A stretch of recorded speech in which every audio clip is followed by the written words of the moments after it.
Here we go. Good evening, Meltdown Comics in Hollywood, California. How is everybody doing tonight? Hear ye, hear ye. Harmontown is now in session. Please, for your absolute delight and abject entertainment, please welcome to the stage the mayor of Harmontown, Mr. Dan Harmon.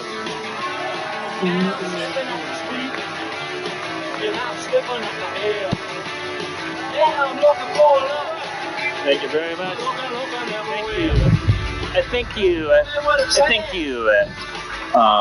I'd like to thank Jeff Davis for comptrolling again tonight. Thank you, Jeff. Thank you. And how about for those of you who were here and listened to it, Erin McGathy as guest comptroller last week. You guys heard that? She did all right. It was really, it was adorable. She had her moments. It was adorable. It's a different dynamic, most assuredly. Well, because we're not fucking. Right. I saw recently on Apple TV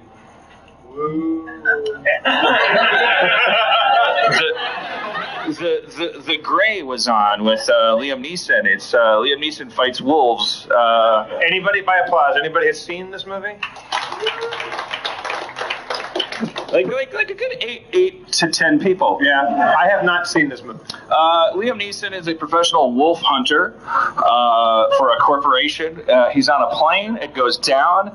He spends the rest of the movie with like 9 guys that slowly get picked off one by these wolves that are around him. I imagine the luck of being a wolf hunter, and then they didn't go down in the water, thank God, or he would have been like, I don't know what the fuck's going on.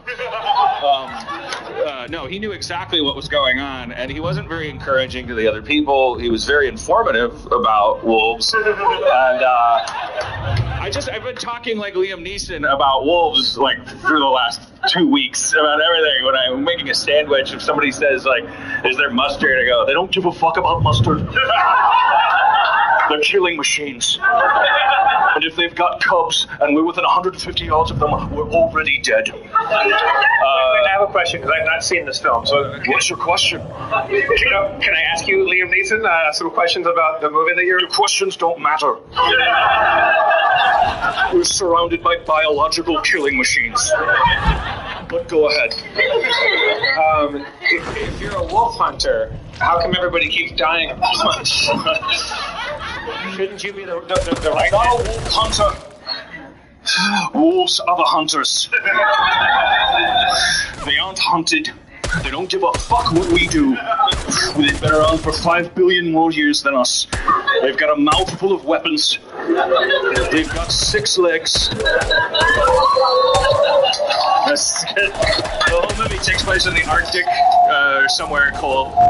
I'm sorry. So they just keep walking and building fires, and he keeps explaining how fucked they are. And I never watched the end because I know from the trailer that he glues glass to his fists and faces off with what's probably the last wolf. I didn't bother to. I saw that in the trailer. I just watched like an hour and a half of him telling everyone they're fucked, and that nothing they say matters. There's a in the first act. There's a guy that's like, so what kind of wolves are these, man? What are they like herbivores? They eat like nuts and berries? They don't give a fuck about nuts and berries.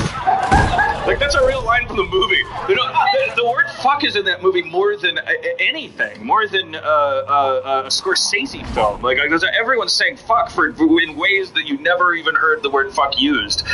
They pass the fuck salt. There is no fucking salt.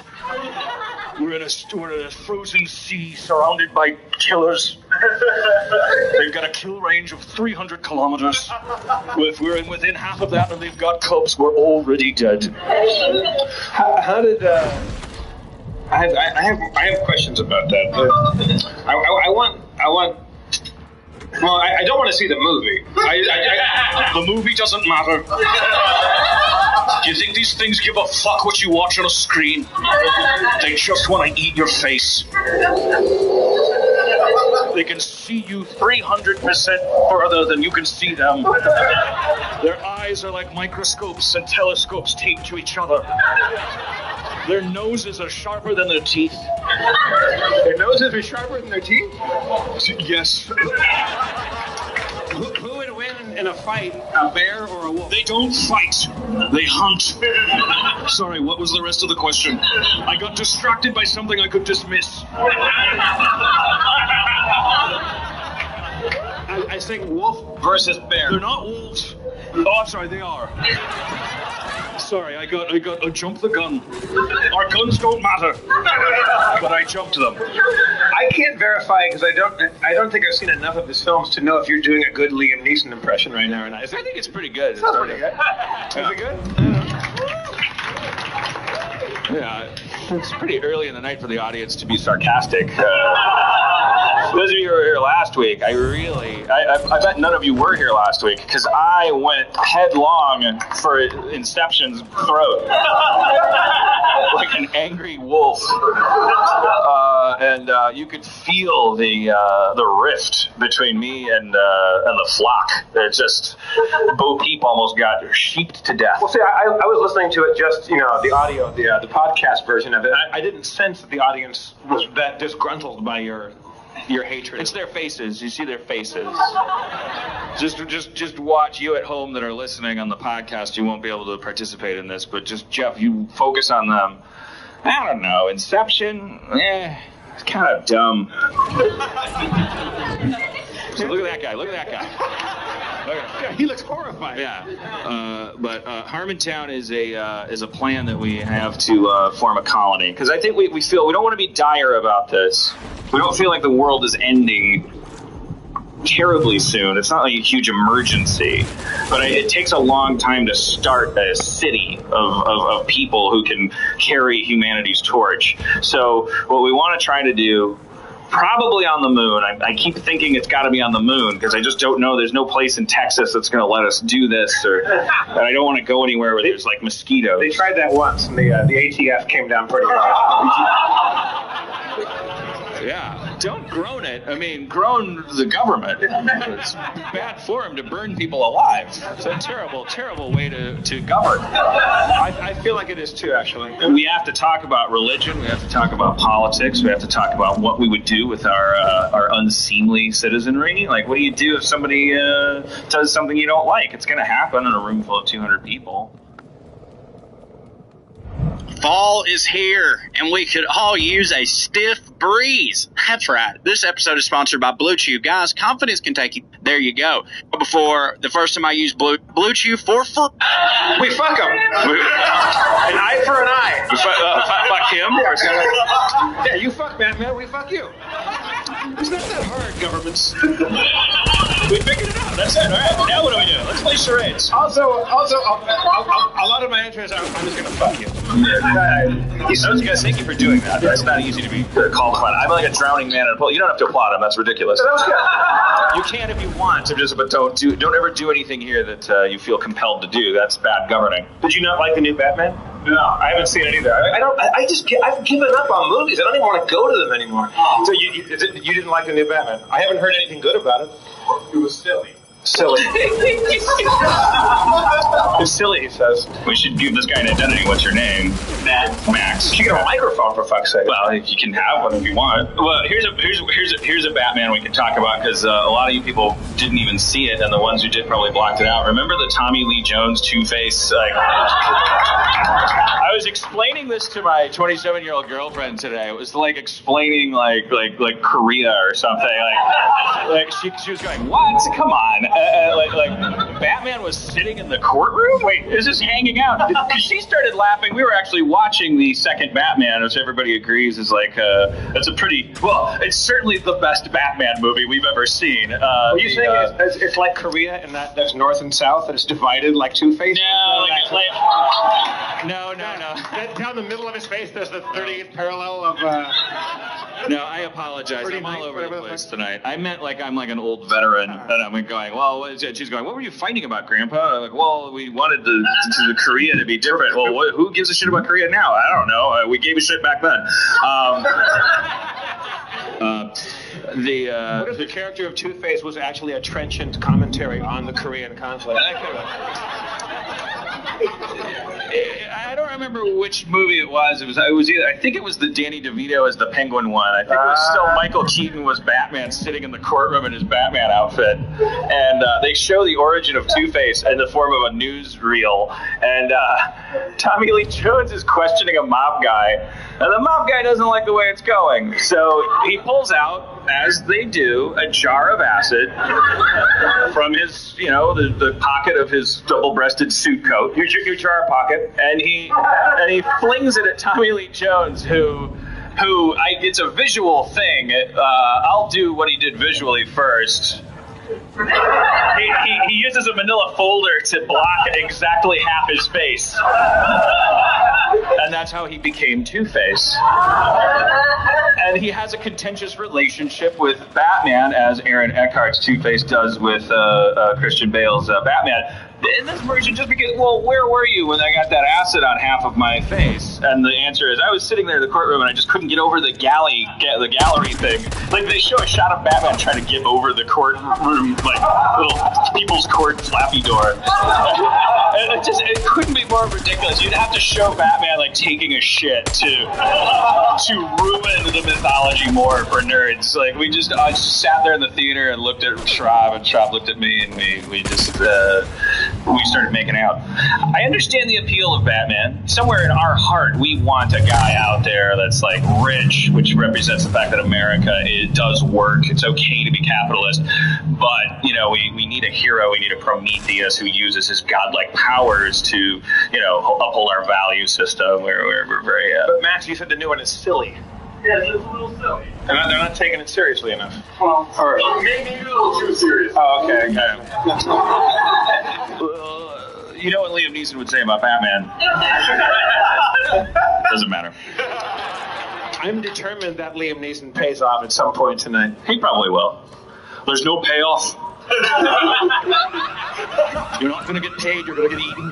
It's a weird crowd tonight. I'm going to blame them. I blame them. I don't know what they did wrong. I don't know what you guys did. I kind of blame myself. I feel like I blew it by leaving town for 1 week, and the continuity has just gone to shit. They're like, where's this show that I got all excited about where the couple bitches at each other? And then they bring other couples up and ruin. Tonight, because I was out of town, I hang out with Aaron and Dan quite a bit, and I see them. They have their little moments of cuddling and schmoopy schmoops, and then they frequently have their moments when you're at the Great Greek having Greek food, and they're fighting about the new improv idea that we have for 40 minutes, and it's an impenetrable, lonely place to be, sitting across the table from them. And then I justify an exit, and I have an ouzo with a guy named Nikos, and I come back, and they're still talking about the improv group, and then one of them goes to the bathroom, and I depose that person and say, "Is this better or worse than being alone?"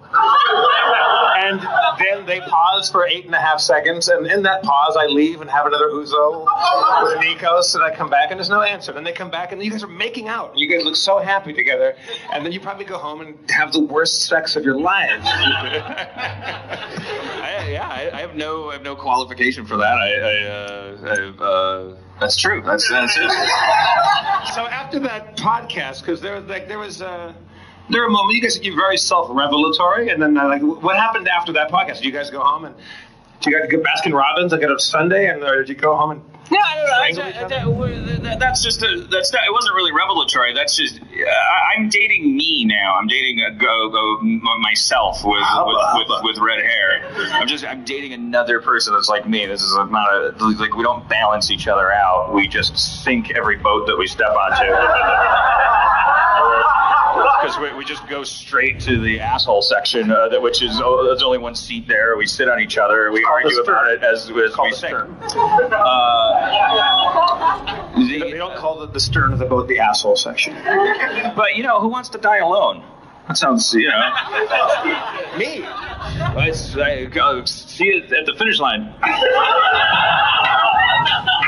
don't know. I don't like when I'm alone. I'm not alive. I don't know that I exist when I'm alone. I feel like there's like a swarm of black CGI insects eating my fucking skeleton from under my skin. I feel like something wrong is happening. Like that's when I'm feeling anything. I just don't feel like I exist. I'm a mouth with a brain on it and like two little legs to walk it around and make people listen to my bullshit. I can't. If I'm just walking around an empty house, I can't talk to anybody. I'm not alive. You don't talk to yourself when you're at home? I haven't had enough experience with it, but no, I don't. I'll maybe mutter something like, why is it there?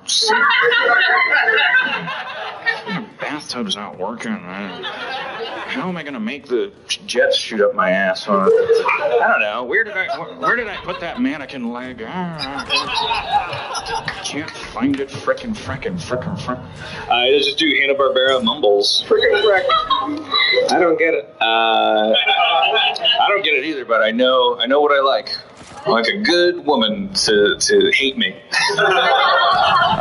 No, we love each other. Now we're gonna get a big fight about. Aaron takes everything I say at the stage. Not everything I say very seriously. Aaron and I get in fights sometimes about.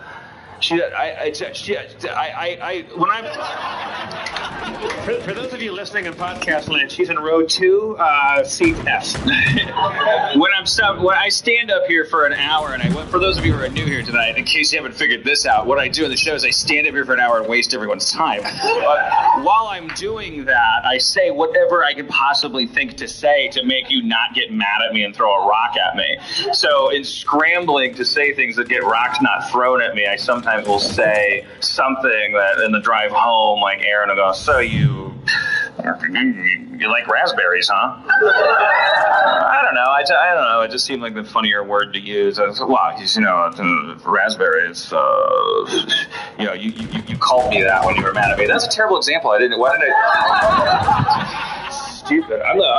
Is this the worst Harmontown show ever? So far. Okay. Well, maybe we should talk about that. Let's go where the energy is. Let's wallow. I can answer your job-related questions. I can answer questions that you raise your hand and shout out. I could arm wrestle one of you. Or we could talk about the fact that the show sucks tonight, since that's in the air. We have a quorum. Arm wrestle. Arm wrestle. Who wants to arm wrestle? All right.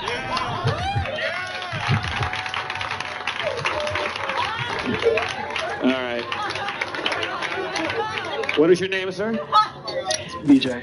BJ, you have a what could only be described as a fuchsia hat on. I don't know what Renaissance fair you were recently expelled from, but I'm glad you could take time out of your busy swashbuckling career to challenge. Yeah, you need like a big ostrich plume. I think that would really put it over the edge. Nice purse. He's getting heckled. He doesn't deserve that, because for those of you listening in podcast form, a guy came up to arm wrestle me that is already a better show just when he woke up this morning than anything that. I guess I have to do the Vin Scully check current play-by-play on this one. Well, there's a man on stage right now wearing a smart little leather purse, kind of like a Louis Vuitton kind of thing. It's got a gold chain. It's gold. It's what? It's gold. It's gold. He has a golden satchel. He has a lady's scarf from season 4 of The Love Boats. He has a shirt that says a wicked lot of laughter, which I guess you're recently at a Boston Comedy Festival, I would imagine from that. He's wearing sky blue Crocs, and I'm not fucking joking, podcaster man. It's complicated. He's got big hair. He looks like John the Baptist from Rembrandt's Decapitation.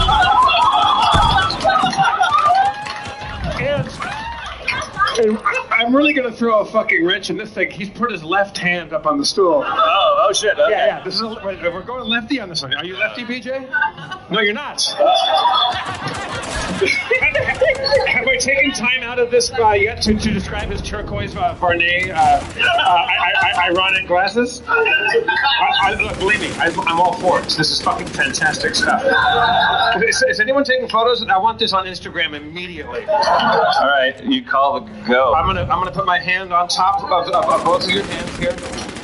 Two great competitors for a worthy cause. When I take my hand off, I want you to begin. The first person to put somebody over the edge of the stool sets the tone for the rest of what may be the worst or best Harmontown.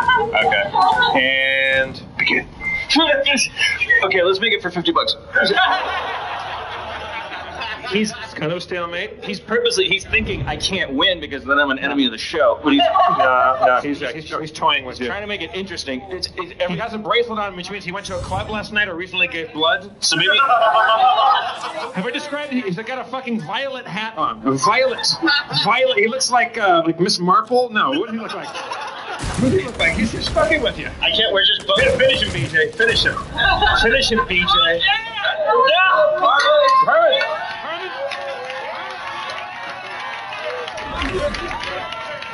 They're cheering over nothing. You're still locked right at the top. It's been the Eiffel fucking Tower the entire time. BJ, gold purse, complicated outfit. This is okay. Oh my God. Day 3. Dan took his scarf off. Dan removed his scarf. It's like Samson's hair. Dan has put the guy's hat on his own head. Oh my God. Now Dan looks like he's going to solve a crime in Victorian England. Jesus, I propose we work together. Work together. He nodded. It's a tie. It's a fuzzy tie. Very noble of you, BJ. Very noble of you. See, I guess on the moon, Harmontown just going to be a bunch of pussies who give up in the middle of a fight. When we get attacked by Mars, we're just going to go, fuck it, you guys, whatever you want. BJ, everybody, BJ. Thank you, BJ. Ken, I hate to tell you this. He was never here. We all just imagined that. That is someone I'd invent. But then Sony would go, no, make it grounded, will you? That's how we'll settle disputes. And it'll be easier on the moon because it's 1/6 the gravity. Yeah. Jesus, we were both trying not to win, kind of. Who do you think actually had it, to be honest? Who what? Who do you think actually would have taken that one if it had been like... Anybody that's ever arm wrestled me wouldn't win. I couldn't do a pull-up in grade school. I was always like, did everybody go to grade schools where they made you do pull-ups? Like the gym class, it's my imagination. I don't want to insult you guys, but I would like to think that everyone in a Harmontown town meeting is all of the people who couldn't do one pull-up. And we want to prove that you don't need to. Like, what it should say in Latin on the flag is that our gym teacher was wrong.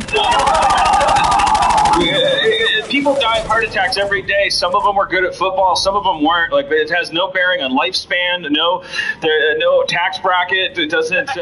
It's just some shit that we were doing back then to just make everyone uncomfortable and kill time. They should have let us play Dungeons and Dragons more. I don't mean to bait you guys, but I'm a little winded by that experience. Somebody ask me the most embarrassing thing in the world. What's your favorite D&D character? What was my favorite? The one that I played. What is your favorite? What is Dan? Just to repeat, in case we don't pick this up over podcast, what is Dan's favorite D&D character? My character that I played was named Jim Nightblade.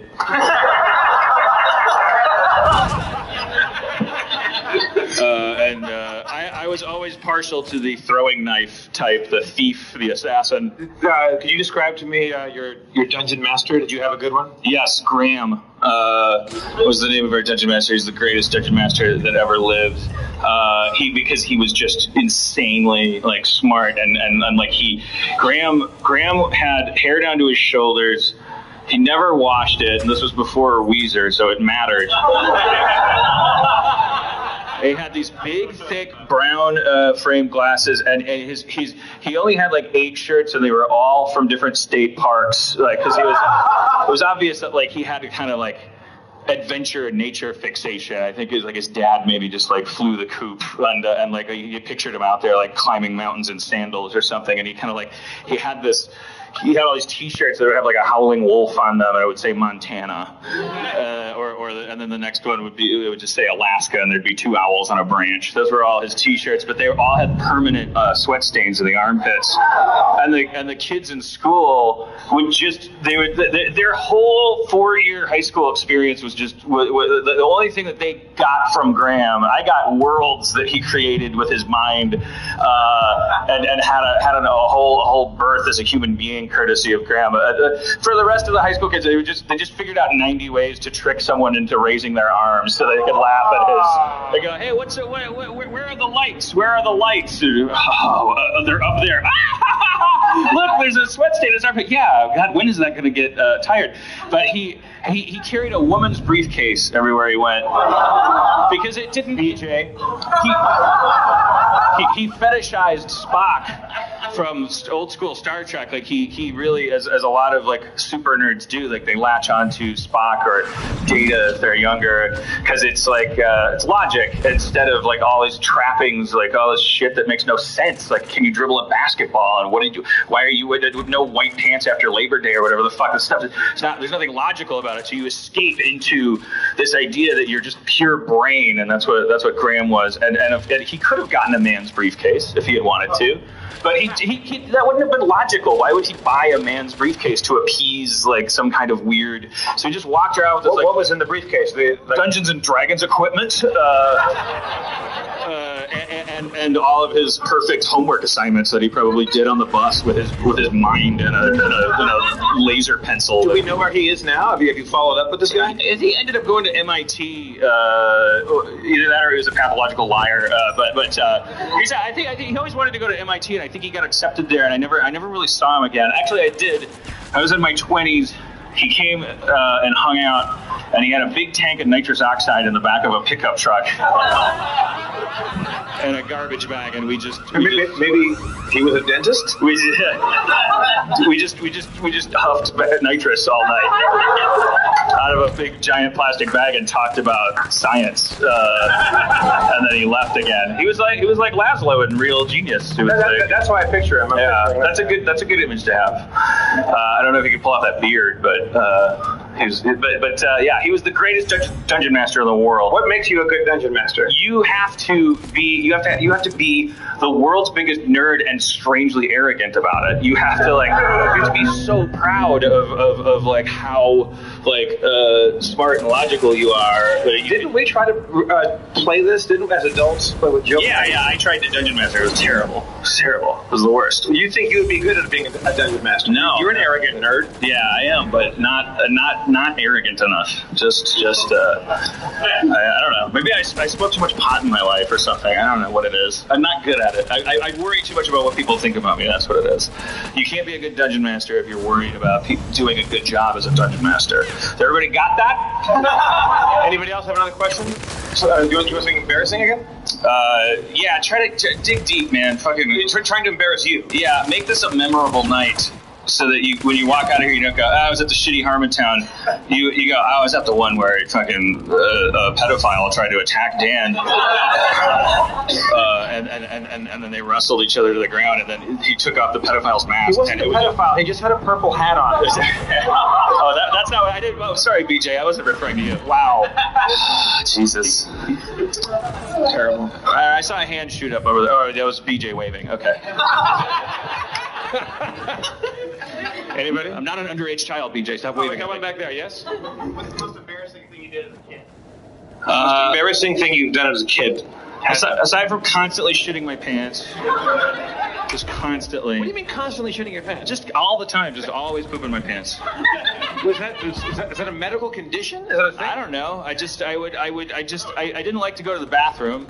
And there's your problem. You know, like when you're a kid, I don't know. I'm not gonna try to put this off on you guys if you didn't have a similar experience. But when you're a kid and you're just learning to poop, but you're also learning to read. Learning to poop. And sometimes you're sitting there reading a book. Like, I used to read, I just sit cross-legged on the floor reading a book, and then I'd feel like, I gotta take a shit. Get up!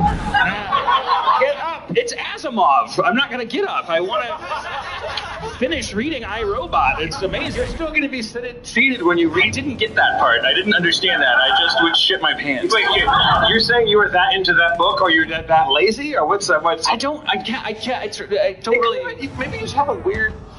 Maybe I have less muscle control. I don't know. Kids do. Kids shit their pants, man. You're acting like you're acting like they don't, and they do. Kids shit their pants. I'm not just like playing like the foil to you right now. I've never heard of anyone that constantly shit their pants. Old people, not you little people.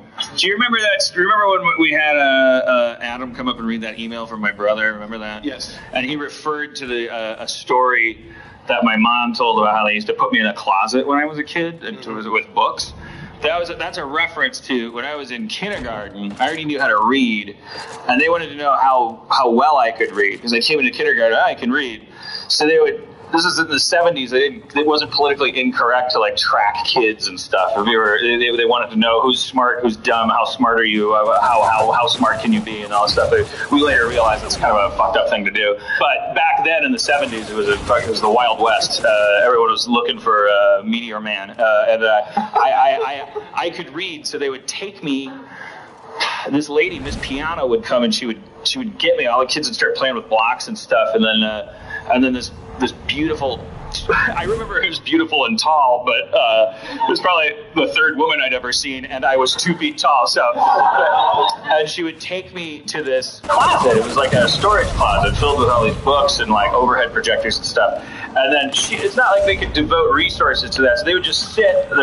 So she would put a book in front of me, and she'd go, read this chapter, then answer the questions at the end of it. Give me a piece of paper. She would separate you from the rest of the kids. Yeah. Put you in a room. It turned out to be a great idea. Like the Count of Monte Cristo in there. Yeah. So the kids loved me for it. It was great, because I would come back to recess, and they'd be like, oh, whew, it's our hero. It's please. We were just learning football. Let us catch you up on things. No, it was I'm not complaining. I got to read a lot of dumb shit about nothing I can remember. But they would go, okay, then fill out this thing after you finish reading it. But then she'd take off. So that just reminded me of that thing, because I had to pee really bad, but I was in kindergarten. I never had gone pee without somebody helping me go pee before. And so she told me when the bell rings, you can go to lunch. And for some reason, I knew what that meant, that I would be able to get up out of the chair and go to lunch. But she never came back, and I had to pee really bad, and I couldn't tell time. So I just knew I was waiting for this bell to ring so I could get up and go to lunch, and then maybe I could get someone to help me pee.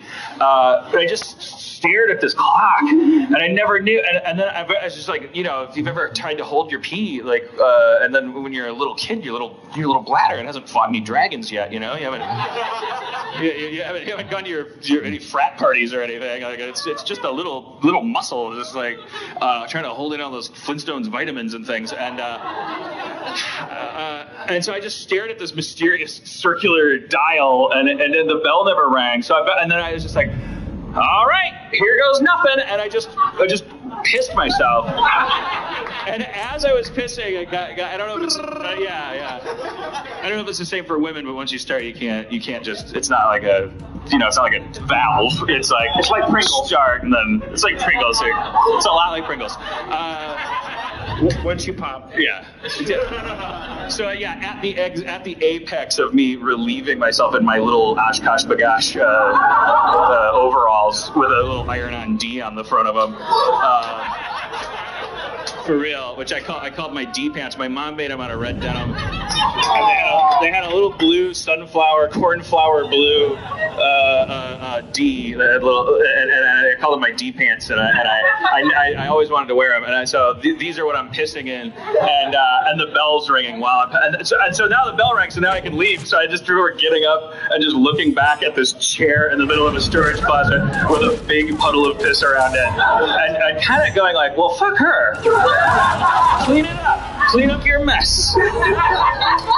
And then I went downstairs to lunch, and for some reason I thought that because it was in my pants, I thought that the semantics of peeing in your pants somehow applied to the privacy and the containment. I didn't understand yet that it's darker where all the pee is, and it looks like I just rode a horse made of spray paint, you know. I'm just down in the lunch line, and I'm wearing my little red denim pants, and I just have a black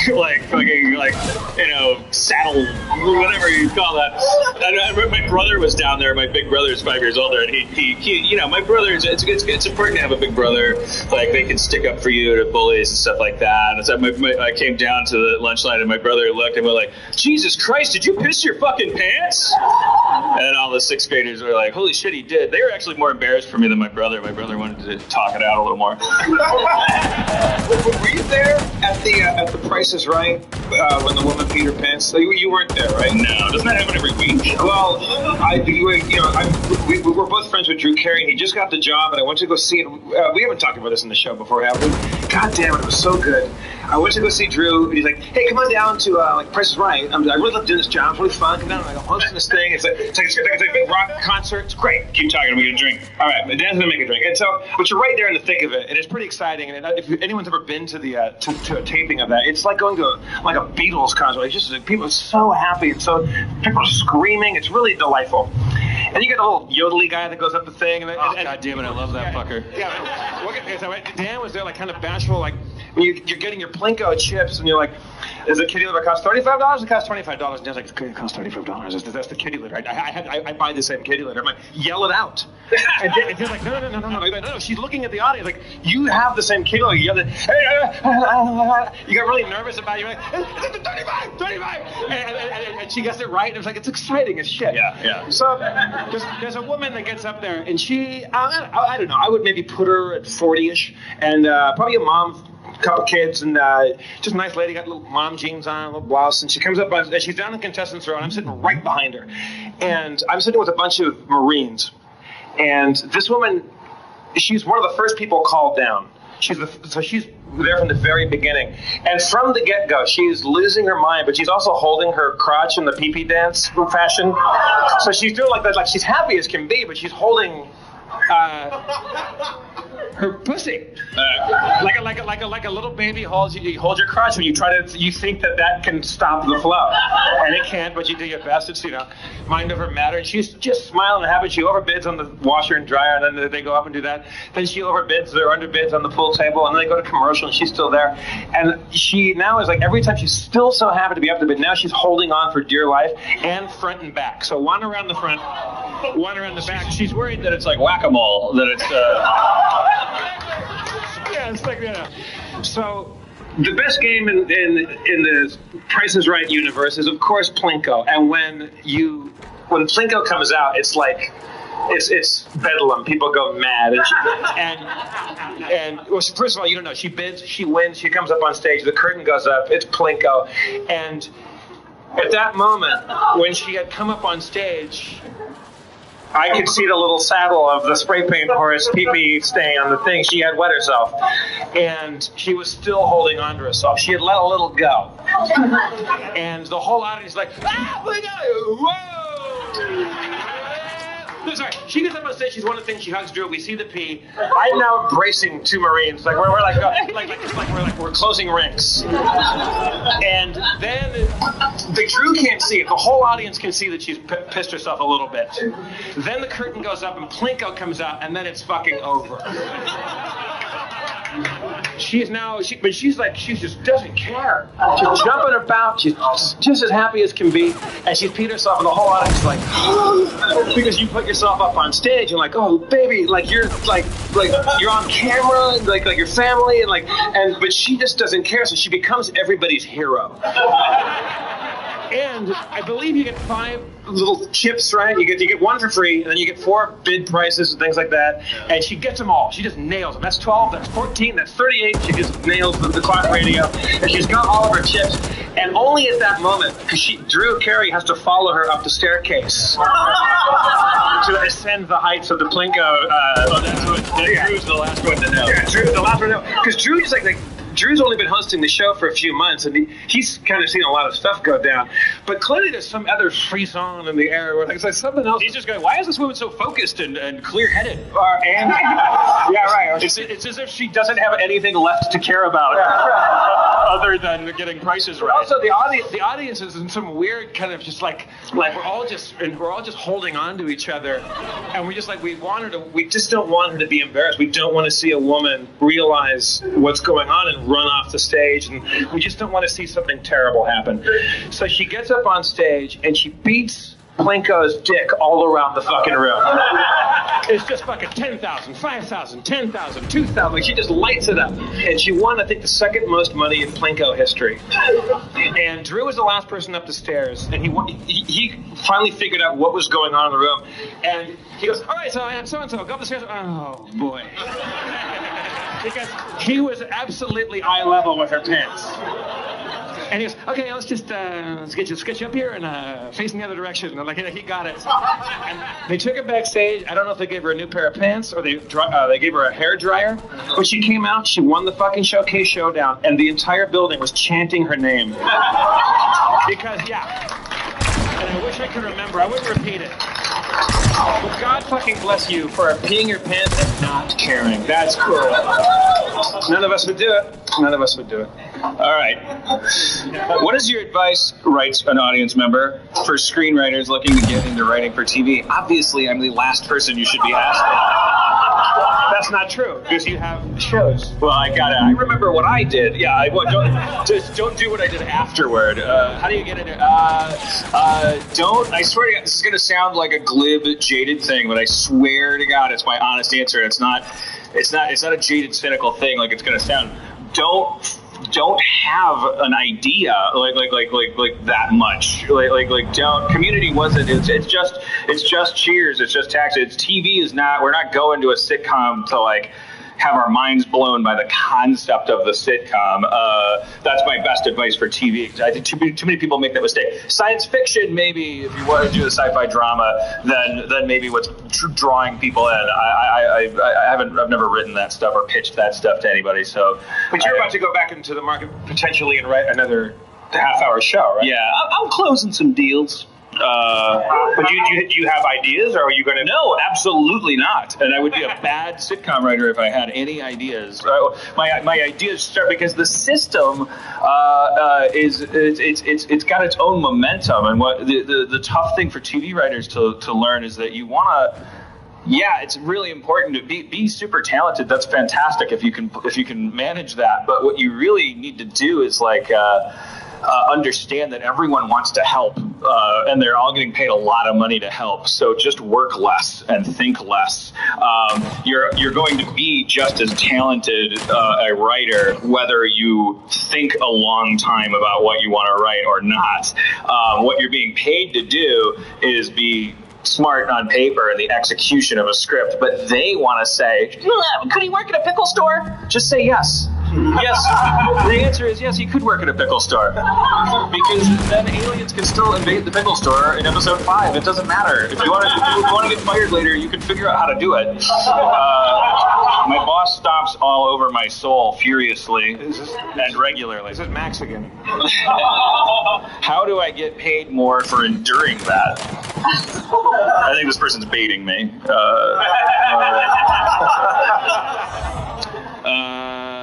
I got a book on tape at an airport. Some about lion taming. A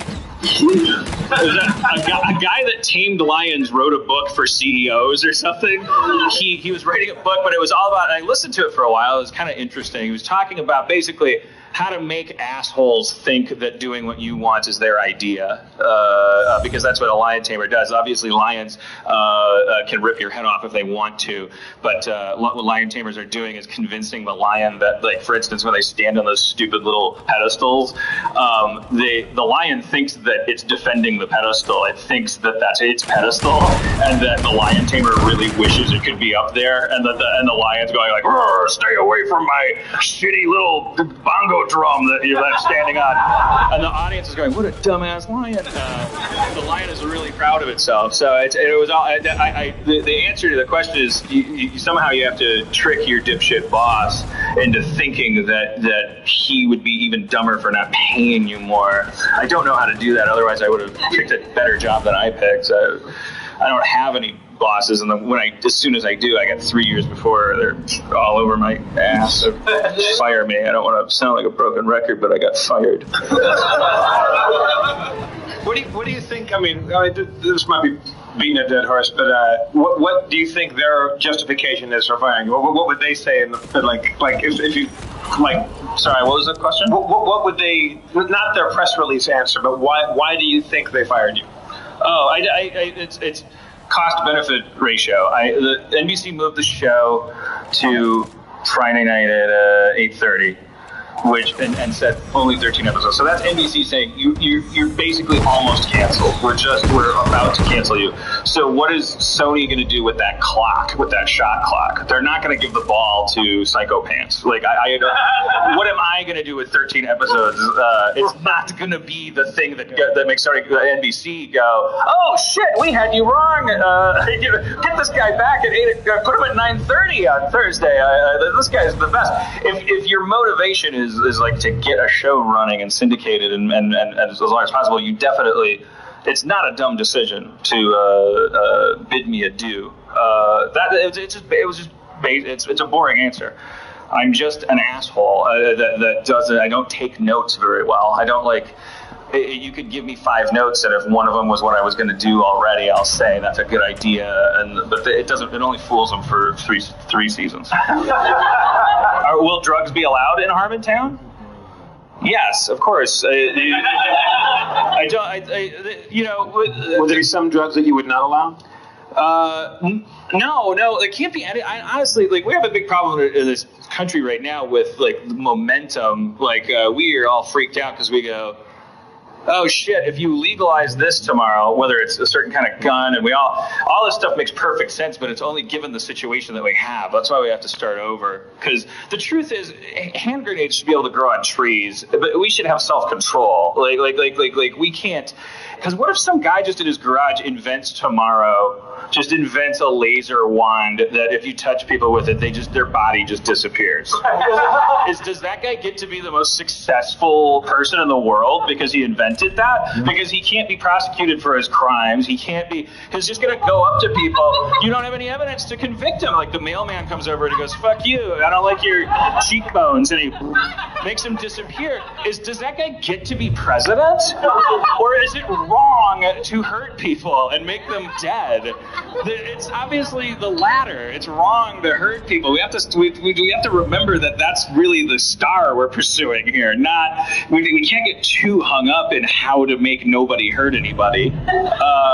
I told the story of I never told it again because we did record it and I'd like to put it on the website, but it's an old classic. It's my origin story, the story of how my dad beat the living fuck out of me and my brother for playing with matches. It's my radioactive spider. Because it explains almost everything I can think of about my me as I am. So my brother and I got caught playing with matches. My brother loved setting stuff on fire. He's fascinated with fire, and he was 5 years older than me. So we went out in the back bushes and we gathered some dry leaves, and he had a book of matches, and we were lighting little piles of twigs and stuff on fire. And my mom came looking for us. And she caught us playing with matches. So for this offense, as with all major ones, the misdemeanor was always the wooden spoon. My mom could handle that. She had a big bag of wooden spoons because they would break on your ass. Just hit you. Got a lot of wooden spoon people in the audience. I can hear you. I can feel you. For the felony offenses, like playing with matches, big deals. It was wait till your father gets home. And my dad didn't get home until like 9 p.m. usually. He was a very hard worker, and a lot of his job seemed to involve some Southern comfort. So you don't mean porch swings, and so it's wait till your dad gets home. You got caught playing with matches. I'm telling you, this is going to be really bad, says Mom. my brother's freaked out. He didn't usually freak out very easily. This is a guy who once crawled out the bedroom window in his Spider-Man pajamas just to go fight crime. I admired his moxie. He didn't seem to be afraid of much, but he certainly he knew that we were in for it. My mom took me aside and said, Daniel, you know those little stories you like to write? Because I did like to write the little things that go, Dan Harmon and the Fabulous Time Tunnel by Dan Harmon. like just these scrawling, just write on typing paper and staple them together. I wrote a book. Pay attention to me. Once upon a time, there was a bear in the bathtub. Pulitzer, please. I'm precocious. My mom goes, I want you to write one of your stories for me while you wait for your dad to get home. I want you to write me a story about a little boy that gets caught playing with matches and regrets it. Was she not terrified for your safety? Like she's like, we need to mitigate the beating that's about to go on, or is you? I feel like part of her was going, let's not lose the lesson, but I think most of her was going like, I want to fuck with you.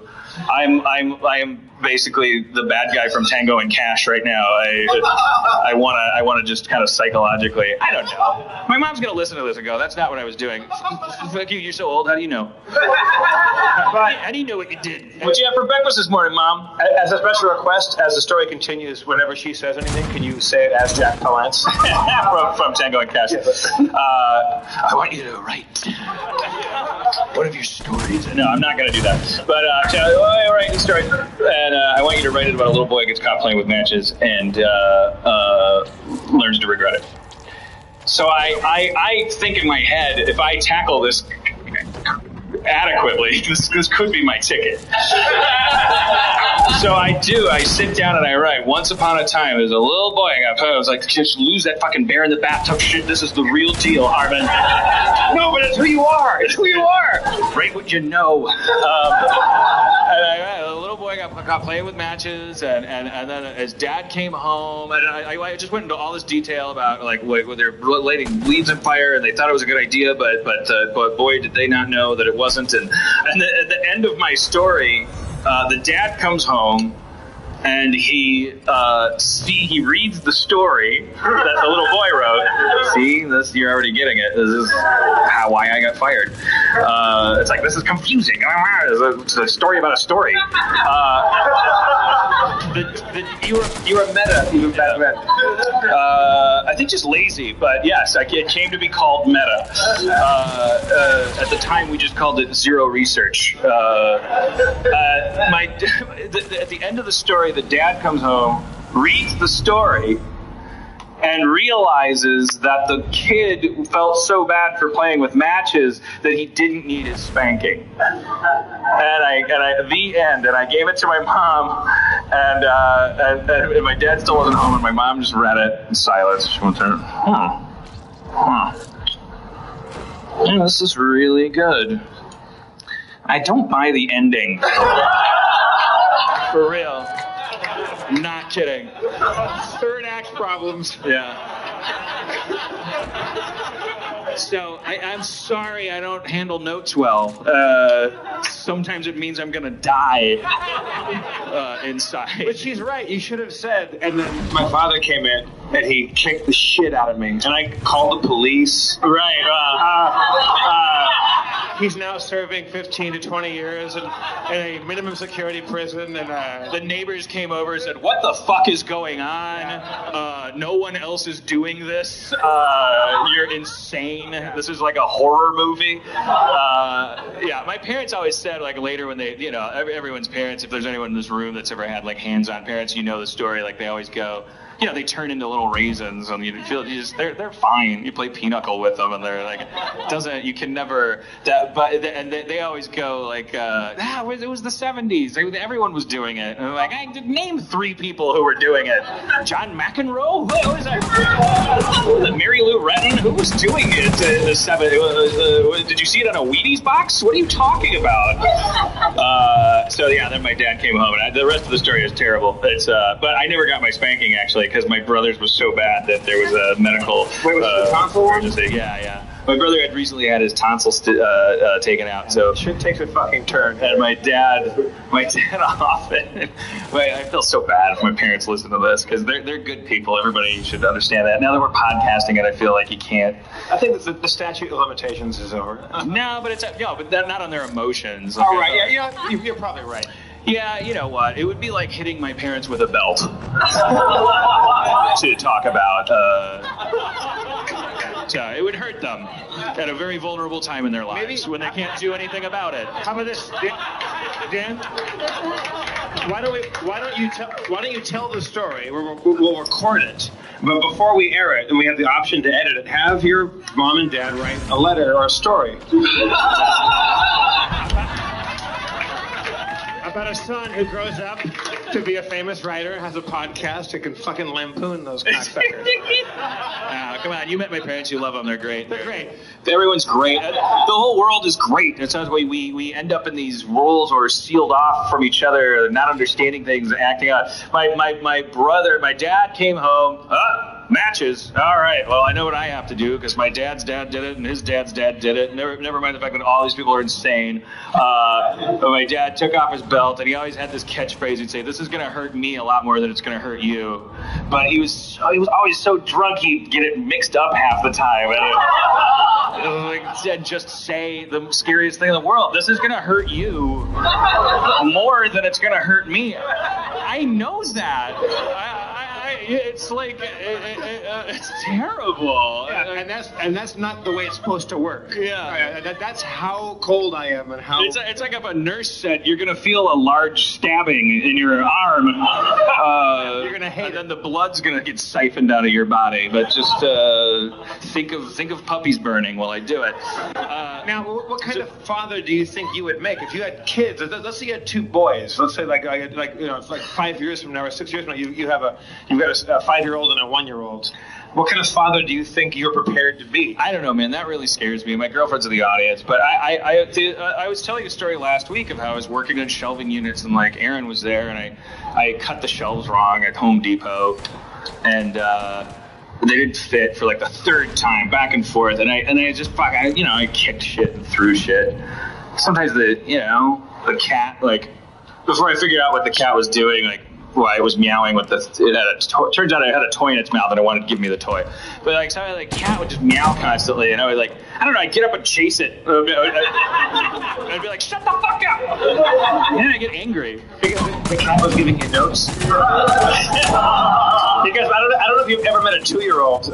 They give you a lot of notes. Yeah, they're not called the constructive 2s. No, I'm aware of this. I've met my friends' children, and I've read all about it. And then it's only 13 years before they're adults that can really like Dina's daughter now, adorable little Tigger. I don't know if I'm allowed to say names of people who aren't even legally allowed to defend themselves. But I'm not going to say anything bad about her. She's a little woman now. We've known her ever since she was a little kid. Our friend Dina had a little daughter, and you used to just like.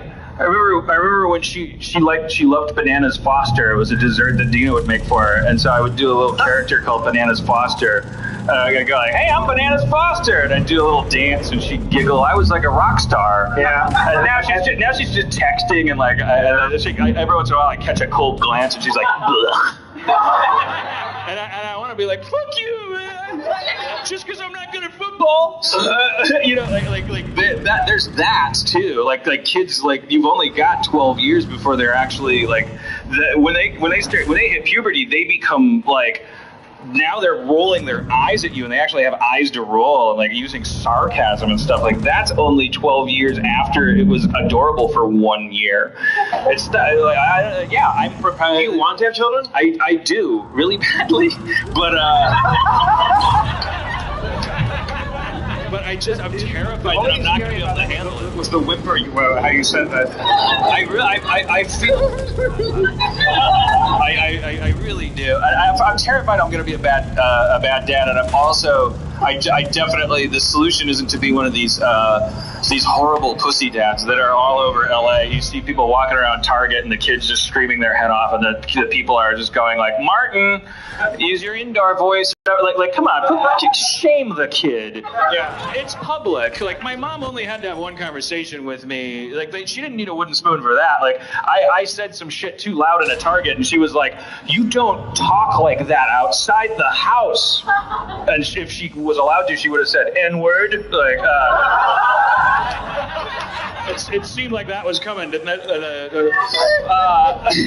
Like back in the 70s, everybody was doing. There was only one conversation that I was like, we don't.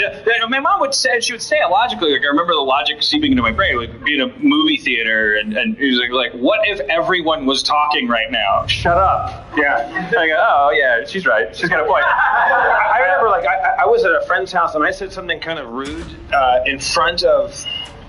Like the kids that I went to school with. It was like a new school for me. I moved into a new neighborhood, and I said something kind of conky, or suspend your disbelief. I came in a little high on some kid. I probably said something kind of arrogant and shitty. And the mother, who had known a few months, pulled me into the kitchen and just went whack across my face. Just another woman slapped you, like not your mom. Is that? Oh yeah, some woman whom I will never remember her name. She just pulled me in the kitchen. Like, Jeffrey, can I talk to you? And I was like 12, and she just clobbered me across the face. And I was like, what? And she's like, you're not better than my son. Whoa. And I was like, well, methinks ye protest too much. So that's your takeaway. No. So I'm fucking her. So long story short. And I mean fucking her, Dave. Well, yeah. I am really like. She's getting that 12-year-old vitamin JD. Should we do a? I remember one time when I was 12, around that age. I remember this actually bonded me with my mom in a way, like because I suddenly realized the cycle of abuse that was really happening. She told me to feed the cat, and I went, yeah, and I as I said that, I opened the closet door where the cat food was, and I bent over to grab the can of cat food, and I felt this unexpected sharp kick in my tailbone, like really hard, like Charlie Brown going for the football hard, like she just was put everything into it, but she wasn't Charlie Brown, and my tailbone was there. And if you've ever been kicked in the tailbone, and also just any kind of unexpected impact with your body. I had a can of cat food in my hand and was 12 years old, so I'm like cusping, I have testosterone like starting to kind of go through my blood a little bit. I probably had a little wispy like Hitler mustache or something, like a little prepubescent like little wisp on my upper lip. And I instinctively, because some mammoth or saber-toothed tiger is like kicking me in the tailbone, I wheeled around hefting this object in my hand, this can of cat food. And this is 80s cat food. It used to come in big ass cans that you had to open with a device. They hadn't figured out how to portion them yet. And I turned around with this thing, and my mom, who had just kicked me in the tailbone, she made this sound in this face that was like, like she wilted, man.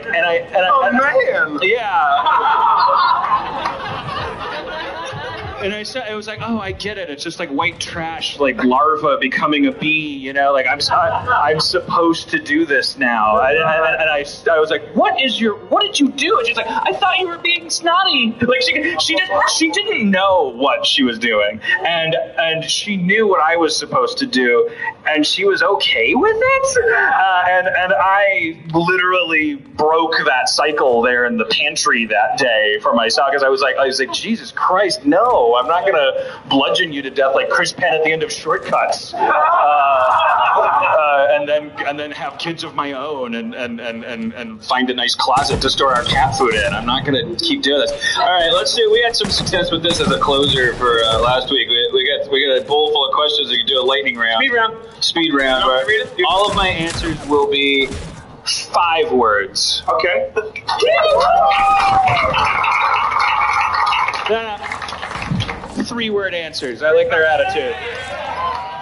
And in honor of Aaron McGathy's soundboard last week, I don't have the soundboard, but just Aaron, I want you to do a lightning round. If you can yell it loud enough, the theme song.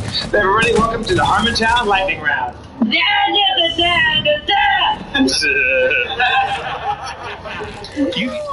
If you could have sex with any mythical creature, which would you pick and why? Oh, you said those 5 words now.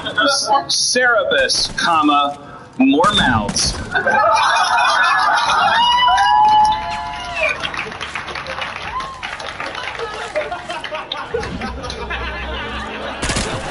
I'm going to read this as written.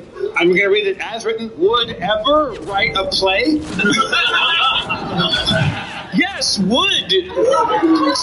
Lady. Are you a conspiracy theorist? If so, do you have one in particular you firmly believe? Well, Jews. As a joke, I mimed getting shot in the head. There's a mime. There'll be a gunshot later on. How can I get my producing career back on track? I'm offended, asshole. Oh yeah. Because that's a bit, right? It's not like Michael Bay's sitting in the back that really wants to know that from me. I think there might be somebody who actually had a producing career. Or no, you're saying they're just they're kind of going. They're taking the piss out of it. Yeah. All right. Well then, I haven't lost enough weight, but I have a nice black shirt. Should I wear that? Like they're kind of like. How do I get a podcast without a structure? Yeah. Should I just do it? How do I raise 200,000 plus on Kickstarter without an established brand? Mm-hmm. Yeah, now they're coming right at you. Again, dickhead. How many hand jobs? By the way, that was one of the questions in the Dow De Jing. At least 20. Fair enough. How do you maintain hope for humanity after things like The Dark Knight Rises shooting? Ooh. Oh, this is Max, right? No, it's not you? Okay. He's not even silly. No. Let's take it serious. Does that count as a word? No. Does that? No. That's 3 words. No. A no-no. It's a no-no. Lassie, what are you trying to say?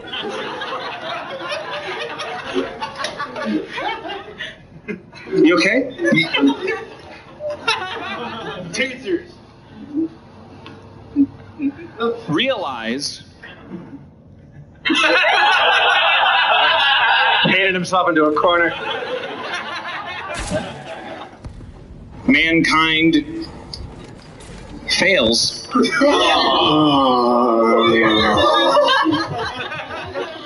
Sorry. Aaron, theme song. All right. Got time for 10 more. How do I pass a piss drug test? Penny in armpit.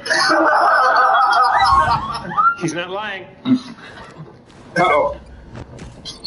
This one's just blank. Do you want to answer that one? So symbolic. Right?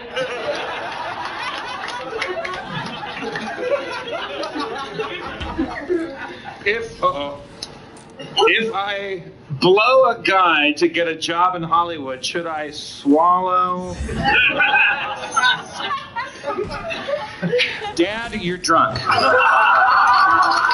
Thank you very much for coming to Harmontown, everybody. We did it. One more time. You got to thank the people? I'll thank the people. You want to thank the people? First of all, your mayor, Dan Harmon. Would you one more time?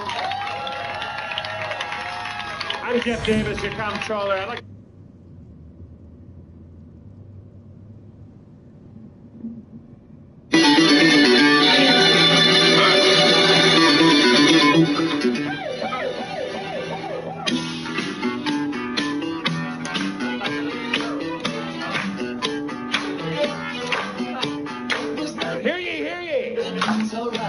I call this Harmontown to order. Ladies and gentlemen, how you doing tonight?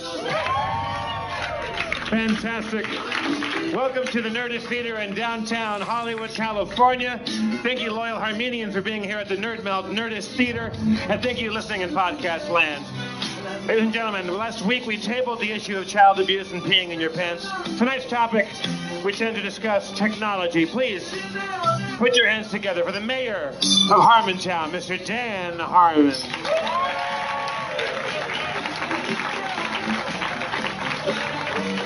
Thank you. Thank you. You're very kind. You're good people. I'm very excited. I'm in a very good mood tonight. Why is that? I'm writing 2 TV pilots for networks that were kicking my ass in the ratings when I was at NBC. It's very satisfying. It's just like for 3 years I was told you get higher ratings, and I figured out how. I know exactly how I'm going to do it. I'm going to go to the networks that have higher ratings, and I feel good about my decision, and I'm just in a smirky, smug, self-satisfied third act of a rom-com kind of mood. I just feel like I'm in the middle of a montage where there's like dissolving charts that are going up, and Casey Kasem's mentioning me, and Sigourney Weaver's seeing my ad on TV and changing her mind about my wacky ways. Things are moving up for Old Man Ghostbuster. That's the reference I was making. You 25-year-old fucks. Sorry, that's a trademark of the show. I get angry at you for being young, but I'm not in a get off my lawn mood. I'm in a get on my lawn mood. Get on my lawn, you fuckers. Let's party down like we're at a Yanni concert. There was a guy named Yanni. You young fucks. You are in a get off my lawn mood. No, deep down you are. Nah. I love you kids. I love you so much. I'm gonna write a pilot for CBS. That's how much I love you. That's a weird reaction. CBS. Now, if I were you guy, I wouldn't. I see the tweeters that are coming back at me in the comment sections under the press releases are like, well, that sucks, because it's like, oh, he's selling out. Yeah, maybe I might. For like 6 months, I might give that a taste. I might kick back in a hammock a little bit and get out a Hanna-Barbera remote-controlled lawnmower, sip out of a coconut. I was told not to work so hard for 3 years. I'm gonna put that theory to the test. See what kind of TV that generates. I don't know. Do you have any ideas? No, sir. No. No. My idea is to write mainstream television. I mean, at some point though, you're going to have to. Nope. No, because if my first meeting at one of these places, if I say I have this idea, these firefighters. And, they're kind of an unlikely family, but, when you join the fire department, like, you're forced to work with other people. Maybe you don't like them so much. Sounds like you do have an idea. No, I'm saying if this was my idea, I don't know. The first thing they're going to say is, I love it. And the second thing they're going to say is, could the firefighters be police? And if I'm really jazzed about the firefighter idea, then I'm gonna go, I think it should be firefighter. And they're gonna go, difficult. But if I don't care, then I'm gonna say, yes, they should be police. You're brilliant. They should be police. They only want one thing. They want you to do a good job executing the show. The idea is not no. I would be doing a disservice to television, sir, if I had an idea already before I even sit down with these people about what these shows are going to be about. They're going to be about pickle farmers. I changed my mind. They're going to be about rollerbladers.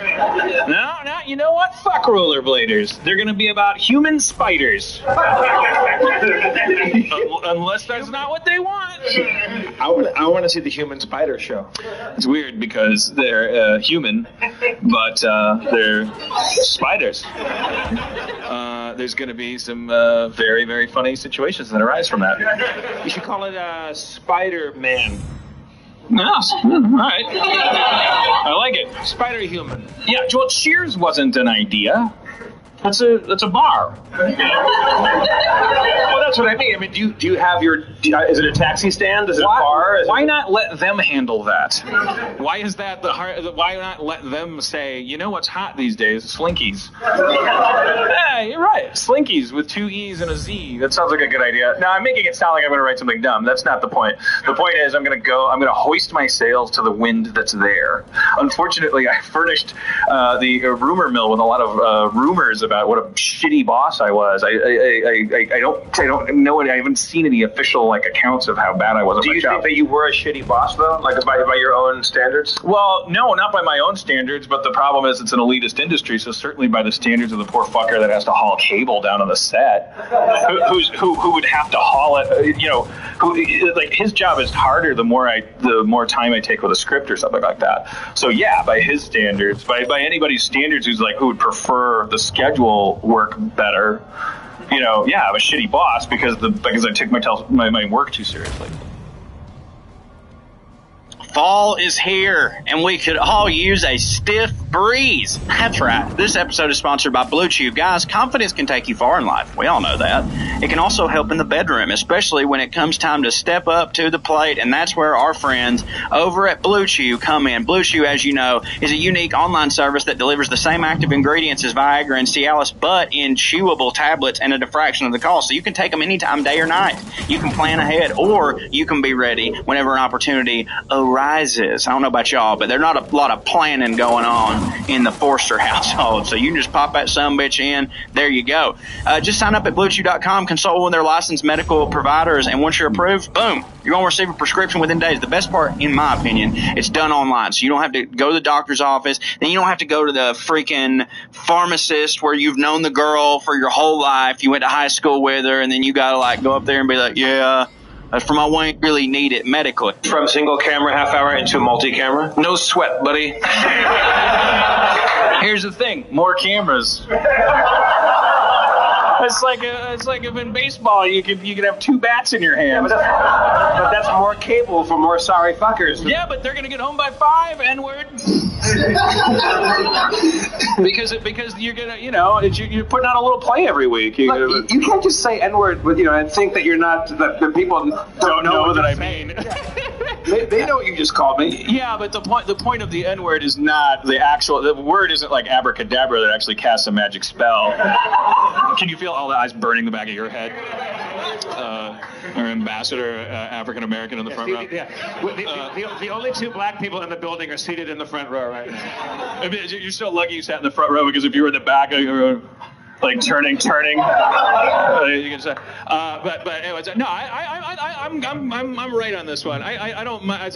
You say the word N-word, you mean 2 things. You know what I mean culturally, but also if I'm saying it instead of actually saying it, what it means is I respect the idea that it's the word is an insult. You know what I mean? Does that make sense? Yeah. Because the word. Don't ask me. Ask him. The word isn't. Well, I'm not gonna answer. I'm also. He's not. He doesn't get to answer for the whole race. That's racism.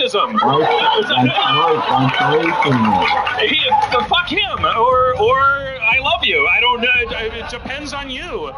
Your individual performance as a human being. That's non-racism. Is when we don't know from we don't think that he's talking. He's not the Borg.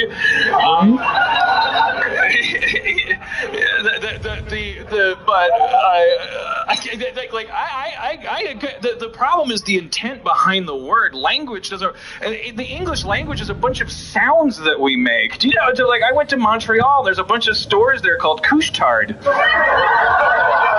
them, it means, I don't know, big savings or something. I don't know. My sister's retarded. She wouldn't like it. Well, she wouldn't know, but couche-tard is offensive over here to both tards and couches. What's a couche?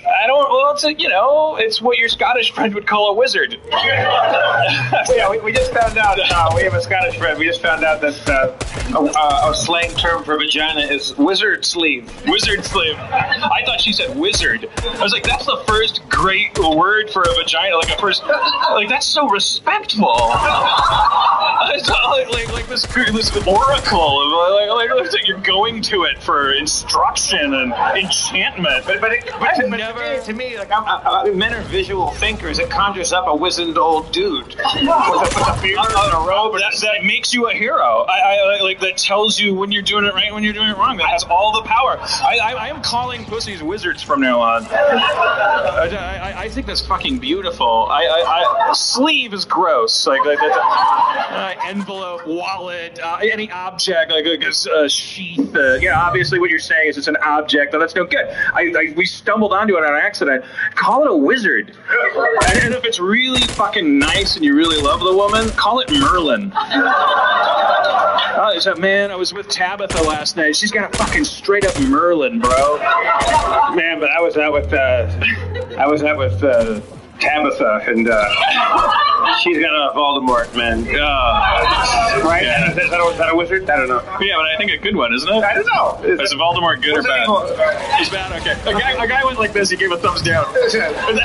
I guess was being shot like a multi-camera thing, like with the audience, like if it was like, whose line, they would use you, they would cut, you would be on TV because you gave a thumbs down, and he said, it's bad, Voldemort's bad. Yeah, the editors would be like, oh, I like him. See, I thought he was giving me the thumbs down because that was not a funny enough reference. No, he's just fucking immersed. He's like, oh no, Voldemort's bad, the price is right. Is there a funnier bad wizard than Voldemort? I mean, it has to be. Well, who else is a bad wizard? Zoran is good. Sauron, the gay wizard. The gay wand. Anyways, I think that's beautiful. The wizard. Ooh, wizard. I don't know, I can go to town on your wizard tonight. I want to have sex more than I did before I want to talk about the wizard. I want to see your wizard. I want to go to your wizard I want to become a hero. Anyway, so I don't know if it's worth getting back to the N-word root of that tangent, but oh, it's worth it. The English language, like any language, is just a bunch of sounds we make to make ourselves clear. The intent behind the words we use, and it's a beautiful thing that we're able to discern intent from language. That's the miracle. It's the intent that you want to police. You want to know whether or not someone is actually racist, not whether they said a combination of words that's technically racist. When you fall into that game, guess who's really good at it? A bunch of fucking lying, shitty, racist fuckers. That's who's really good at it. Like, look how look how many. Like, as soon as they caught on to the idea that we were figuring out that bad people are racist, like all genuinely racist, shitty, evil people do is they just like put Condoleezza Rice next to them and they go like, this makes me a good person, right? According to your definition, don't give them that power by like being hung up on technicalities. The idea of non-racism is that the race doesn't matter. Period. Doesn't matter. It's a dumb tangent. Now I've turned into Lenny Bruce. Anyways, I say N-word. You know what I mean. Dan and I, we don't do it as much as we used to, but lots of times at parties, be it at Dan's or my place or someone else's place, we would start freestyle rapping. Some white dudes just freestyle rapping. Yeah. And, we do improv, so we kind of fancy ourselves, good to varying degrees. Yeah. It's hard to do freestyle rap without you don't say N-word, then you use the N-word. Yeah, but you, I mean, and that's always when Demorge would walk by. Yeah. You use the N-word like people put like pepper on their salad, like it's I fucking love it. In rap, that word is fucking delicious. It's like fucking licorice. What kind of licorice? N-wordish licorice. If I was able to say it, that'd be a fucking awesome rhyme. We were at some party. We're all going around in a circle. We're like, okay, this song about bacon bits, rap. Yeah. Yo, bacon bits, salty and brown, and you go, I want it around, put it on your salad, and N-word makes it. I don't know. It's just fun. It's a go-to. It's like. But hysterically, it's like popping the plastic bubbles in the packing. If you're freestyling, for better or for worse. But our friend Demorge would walk by right when you had said it. Always. Demorge always knew right when I was going to say the N-word. Well, because you were rapping. Yeah. He was like, I'm gonna go check that out. But then again, And that's what he sounds like. I'm not being racist. He has a deeper voice than me. A very masculine. How about every time a Johnny Cash song comes on? Like if Well, that's just dicks and balls. Like I would offend gay people if way more than before I offended black people if they could hear what I do in the car. Yeah, or maybe not. I don't know. Because I don't. Yeah, it's almost like any Johnny Cash song. I put 100 wieners in my mouth.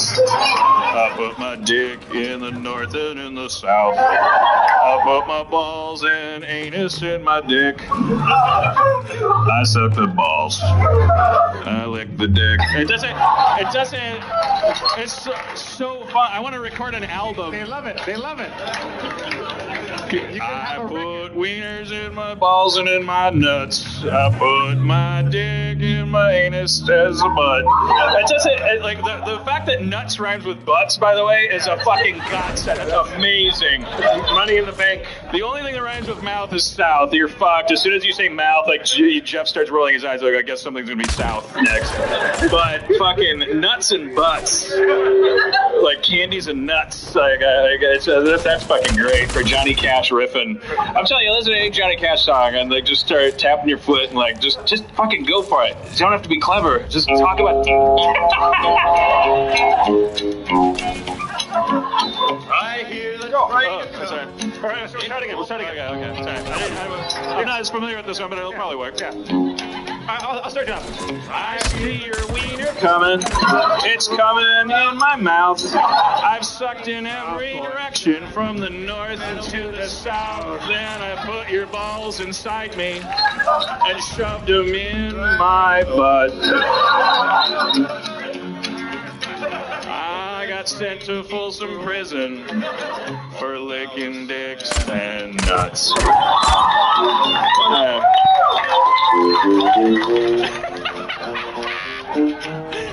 Yeah. You take this one. Come on. Come on, Jeff. We'll go back and forth. All right. This is... Forget when he starts.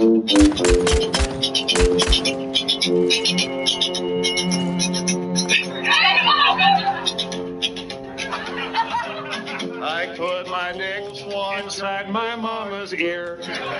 I put my shoe inside her if she's queer. And if she's there, I say, come over here. Because she's gay. I fuck her ear. Everybody! See, that came off as homophobic if you're gay and you're in the audience. No, it came out as anti-grandma. Yeah. All right, anyways, try to avoid it. I want to record an album called Getting It Out of My System. Because you should see my girlfriend's eyes roll. It's like, Jesus Christ, when are you going to get tired of that? I don't know, man. Dicks and balls and nuts and butts and... I can't stop. You and I were talking about, like, do you don't like being alone, and do you talk to yourself, and you say you kind of mutter to yourself. Like, when I'm alone at home, I don't know if I share this with any of you out there. I live alone. I haven't had a girlfriend in 1,000 years. I'm a bachelor. I'm always either nude or in my underwear, and I'm singing. I'm rapping, I'm singing, I'm dancing, and it's so stupid. And I play a game with myself. Can I embarrass myself? Can I get up to go make a sandwich from my couch and do a dance that even I go, dude, come on. And I can. It is possible to embarrass myself. And as I told you last week, I can't do it, so that's why I have a girlfriend. Like, I keep her around because you reminded me, I pulled this up. I went to see Jesus Christ Superstar with Aaron in New York, and there's a song in there that's like, why should you want to know? Don't you know about the future? That song. I got so it was so locked in my head. Jesus Christ Superstar is filled with these infectiously like catchy earworm songs, and you can't stop. If you've never seen it, like I swear it's the most obnoxious thing. The first time you watch Jesus Christ Superstar, for the next 3 weeks, your friends are gonna hate you unless they're on the same mushroom and doing it with you. You're just gonna be like humming these songs and all that stuff. And I got reinitiated into it, and I wrote this down. This is how pathetic I am, because I was like, I'm really onto something here. Why put wieners in your butt? Don't you know your butt's for pooping? You got to keep the dicks outside. If you use your butt for wieners, you're gonna make it get too wide. I have one that I created on the tour bus. I know this one. To Lionel Richie. Stuck in you. I got my penis so deep in your hole, now my dick's in your shoe. That's a long, long way. That is a long way. Lionel's right. Alternate timeline Lionel Richie is right about that. That's a long way when your dick's in the shoe. I thought you were going to do the Pringles thing. No, we've done Pringles dick before. Yeah, but just come on. For the nation. Okay, well, for those of you, has anyone heard the Pringles dick song here before? Only a couple, good. Yeah, come on. These are all new people. On the tour bus, I don't know if you guys have ever been on the road with, taking a road trip. I've traveled around with some comedians and we do a thing, and for some reason, our tour manager insists on Pringles. I don't know that any of us truly loves Pringles, but they're there. They're ubiquitous, and I picked up a tin of Pringles, and the full tennis ball size canister of Pringles, and I held it to my dick. And do you want to sing it with me, or should I? No, you do it. Come on, take your fucking. Right, so I was sitting with a Pringles dick in my lap like it's a big heart on it. Some people call me Pringles dick, but I never really found out why. I don't really have a Pringles dick. I just keep my dick inside. I keep my dick inside a Pringles can because it keeps my penis safe and dry. Some people call me Pringles dick, but I never really found out. No, I never found out. Never really found out why.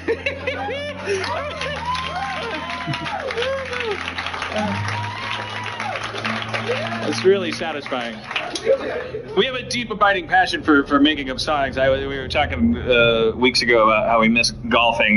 We were golfing 9 holes. That makes it sound like a bunch of rich twats, but no, it's that shitty one in Atwater Village. Par 3 cars that cost $5. Everyone should go golfing. Or, it's a good exercise. Whatever. I'm not going to sell it. Fuck you. I am a rich twat.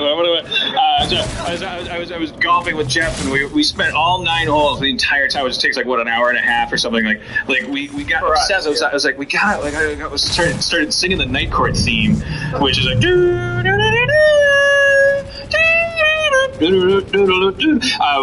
lot of you will be lost by this because you don't have that.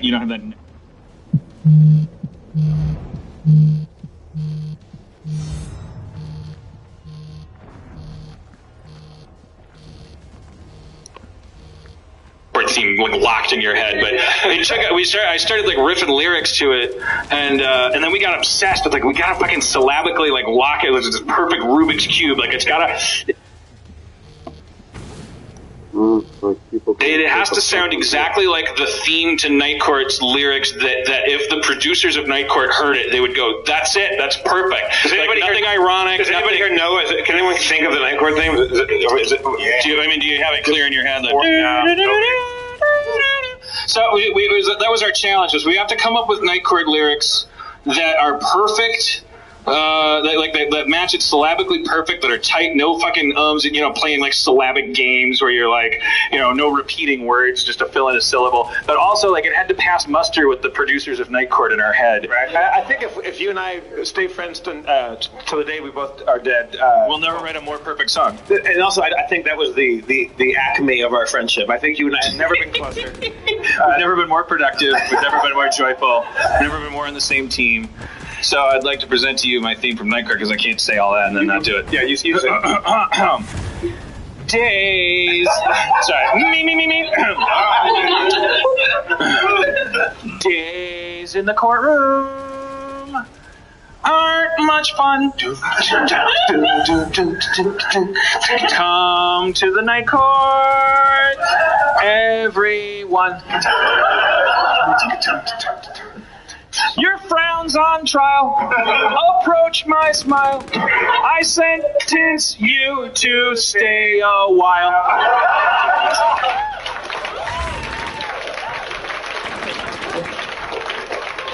And we were just jumping up and down on the 9th hole. We did it. We did it. And it's like that video game that no one can understand. Your mom comes in and goes, "Why are you getting so frustrated by this thing? Why don't you just cheat or stop playing? Then you'd win." And you don't understand, Mom. I gotta collect all my cactus coins. Made it up. That's not a reference. There's no game out there with cactus coins. There was the putt one, the too much pepper one too. Yeah. Too much pepper. Yeah, I hit it. I hit it way farther past the hole than I originally was, and I went too much pepper on the pussy. And that's all I had. I just said that, and I think there was families on the adjacent holes, and I said Not enough salt on the balls. And then we spent the next hour trying to finish the song. yeah. By the 8th hole, we went. Mama's in the kitchen making titties too, and Daddy's making business calls. Took us a long time. I was golfing on the same course that Fitch and put into Bell. We're all terrible. But I hit a ball. It was just the worst shot. And I yelled the C word while we're at it. I just went, cut! And I look over, there's a father on a green right like 20 yards away from me with two like young boys just like staring at me. The boys didn't know what it is, but the father was giving me a look like, what are you doing? And I went, I can't go! I was up all night in a wizard's sleeve. I couldn't go. All right. Well, good save. Yeah, he didn't buy it for a second. I sacrificed my entire literary career, as in books, by doing this, by telling you this, because there's a very good chance that the guy I had a conversation with on the phone today, who would have been if it weren't for me telling you this on a podcast. He would have been my literary agent. He would have insured he would have maybe introduced me to book publishers. And now he'll hear this and go, "Why are you making fun of me?" And you're saying, "Fuck you." But I have to tell you this quote. Like he said it, and I couldn't hear the next 8 things he said. I was like, I'm getting this exactly right because it's amazing what you just said. And I will preface it by saying, if he is listening, like it's not. I was like I think that you're an asshole or stupid or anything. It's just what you said was fucking amazing and had to be put under glass. Like the Declaration of Independence, only it's a declaration of meaninglessness. Was this a prepared statement that you think No, he was just finding words. He's just talking, and it's just amazing what the human brain can come up with when you're just talking. Because he was explaining the current market out there. I was explaining like what kind of books I would write if I could write a book, like whether or not what kind of idea would be more sellable than another. And he was explaining the book marketplace to me, and he said, we're living in a world of extreme caution, except in cases where caution goes out the window, in which case things can become quite reckless. That is the literary market in a nutshell.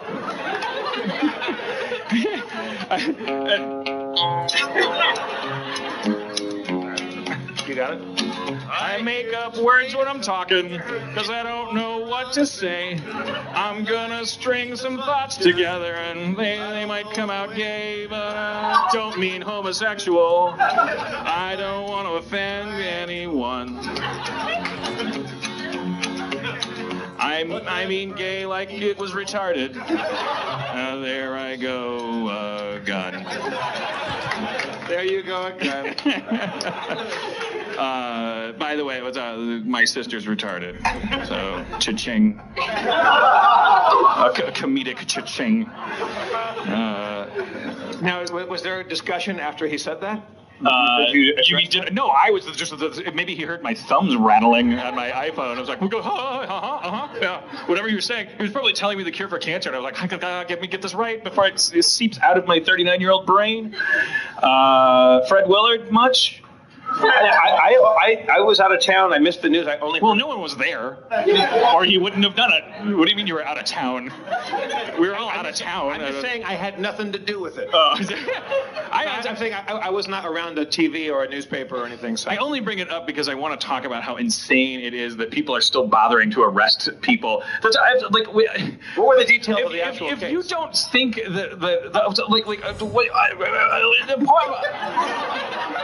if anyone's buying admission to your porno theater, they're obviously just a pre-internet person that wants to jerk off. Leave them alone. The idea. Okay, here's the thing: if there's a law, if there's a statute, if there's a bylaw regarding what we do with our penises in public, it's probably well founded in some pre-internet history, though.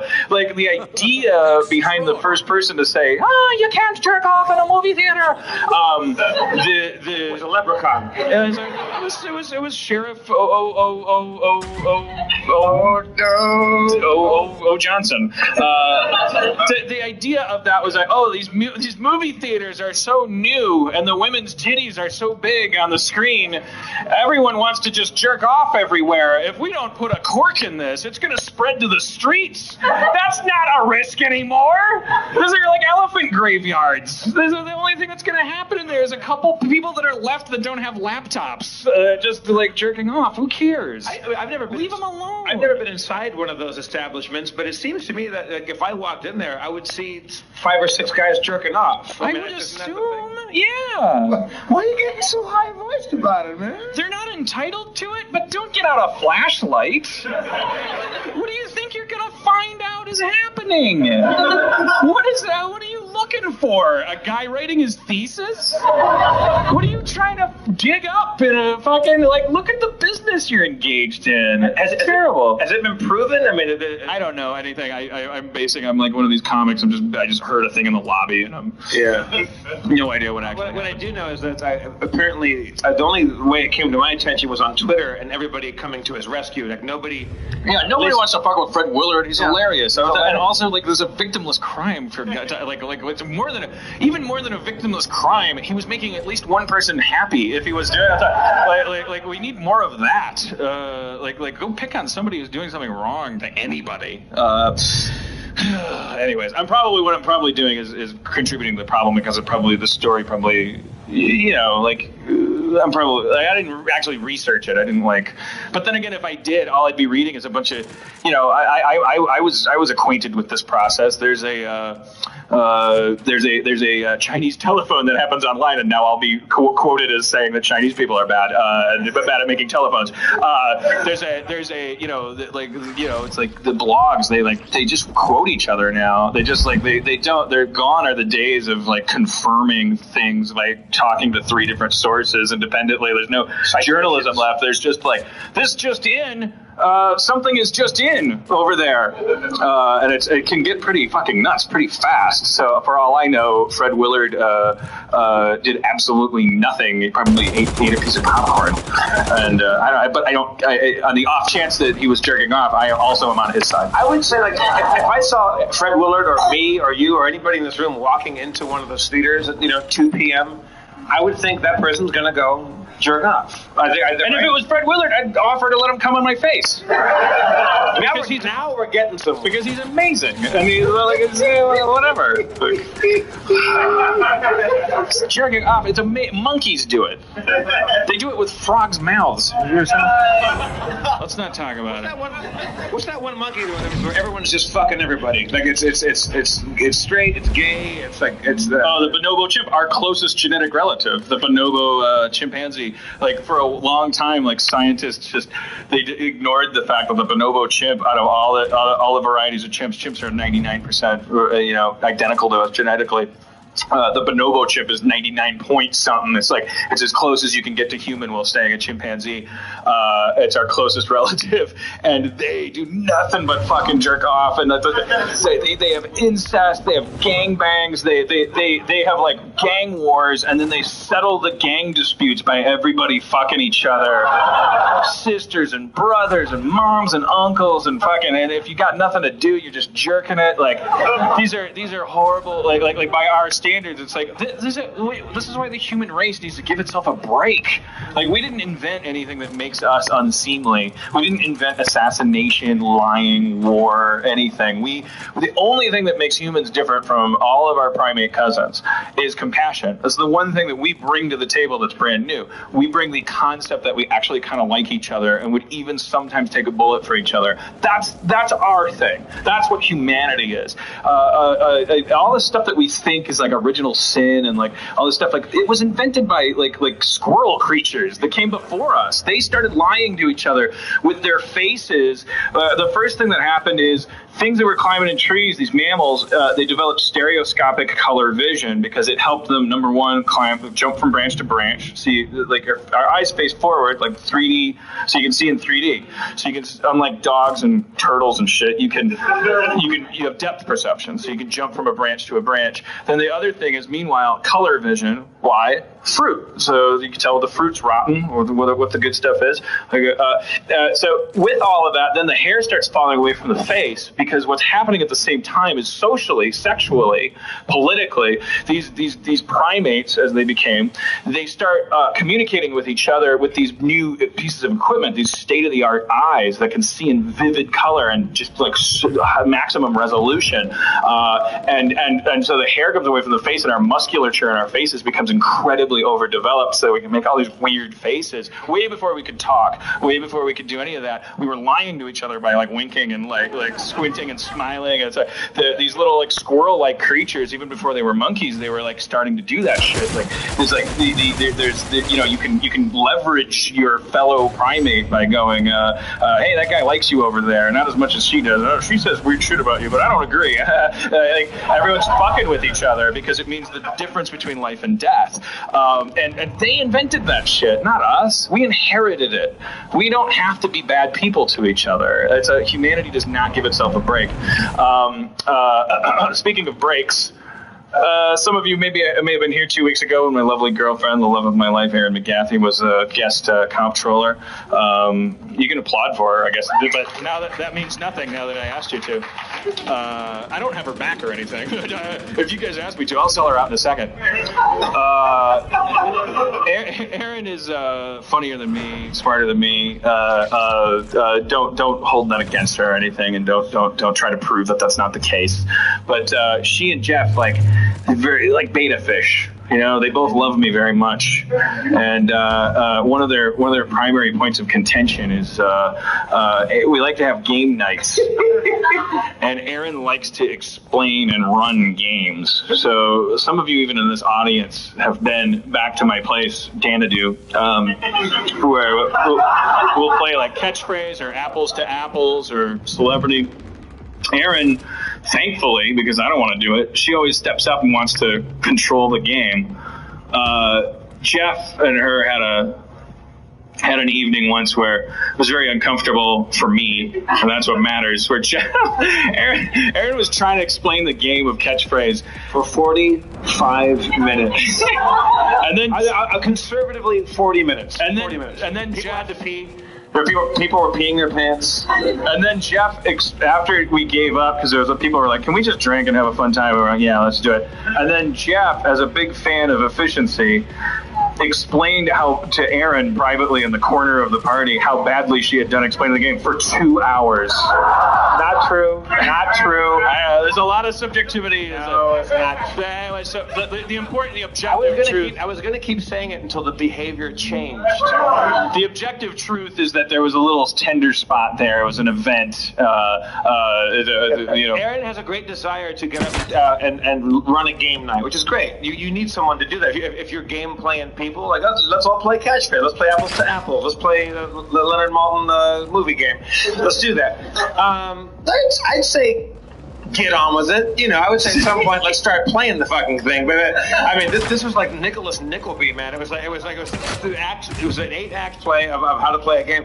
And our friend David Butler leans over and goes, so it's like $20,000 pyramid, except you can't use your hands. I'm like, yes. So I have made my stance on Erin's love of gameplay versus the incredible deficit between her ability to do it functionally. I've gone on record. I've been very candid about it.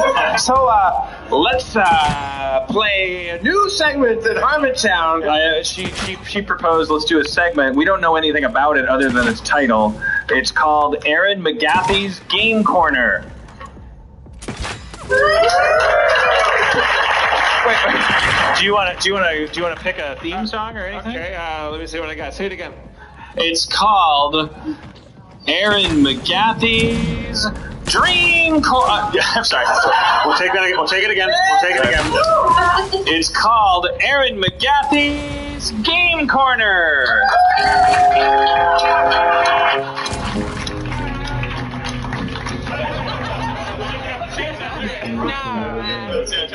Thanks for that intro, guys. Super supportive.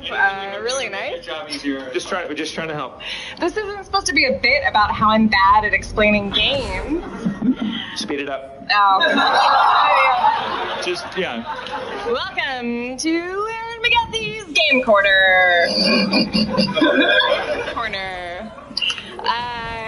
The two players in tonight's game are Dan Harmon and Jeff Davis. If we can have them sit in the McGathy Game Corner seats.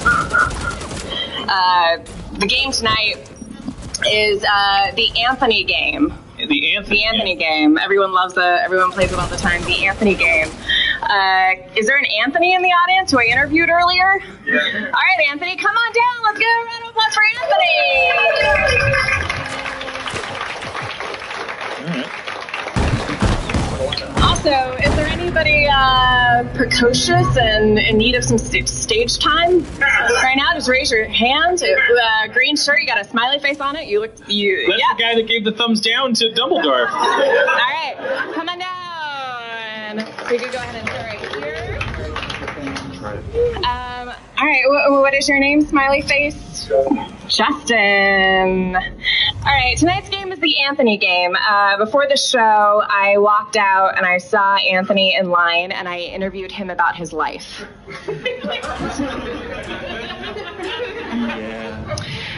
The two of you are going to guess, you're going to answer questions about Anthony's life. The first person to 15 points wins the Mick Trophy. Because my last name is McGathy. The Mick Trophy. The Mick Trophy. There are 4 different categories that you can choose from question-wise. Love, childhood, personality, and wild. Anthony, before we get started, can you tell Jeff and Dan, what do you do, Anthony? I'm a PA. You're a PA? Are you a PA for anything right now? No, not right now. I mainly work in post-production. It's great. And what's your favorite sound effect? My favorite sound effect? Just do it. I like the slide whistle, but Let's hear what it sounds like. Perfect. All right. That's all you get to know about Anthony. all right. Welcome to the Anthony game. All right. So, Jeff, you're going first. You can choose from the category love, childhood, personality, or wild. Love. Anthony and his girlfriend have been dating for A. False.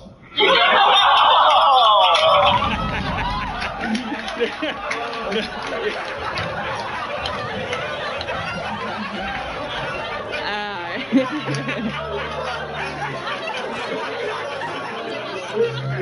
15 points? You're a real hero. Anthony and his girlfriend have been dating for A, 1 year, B, 1 month, C, he does not currently have a girlfriend. I hate to dog pile. I'm going to go with C. That is correct. He does not currently have a girlfriend. 1 point on the board for Jeff Davis. Your best years are ahead of you. All right, Dan Harmon. Hope so. You may choose from the categories love, childhood, personality, or wild. Personality. Personality. Before the show, Anthony described himself as one of the 4 seasons. Well, he's spring, white. He's white. Summer, or fall. Not the band. Wait, they're all white. Oh, shit. I thought you meant the 4 Tops. I got him confused. He's Frankie Valli. Frankie Valli.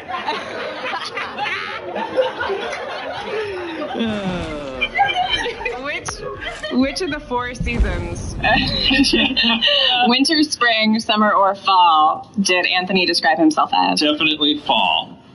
That is correct. He did describe himself He's as wearing fall. autumnal colors even. He actually has the Fall foliage colors. And his eyes are dying. like once beautiful leaves. Like they're turning. He's falling into Anthony game. All right. Game where Anthony gets made fun of. Jeff Bryan There will Davis. only be one loser.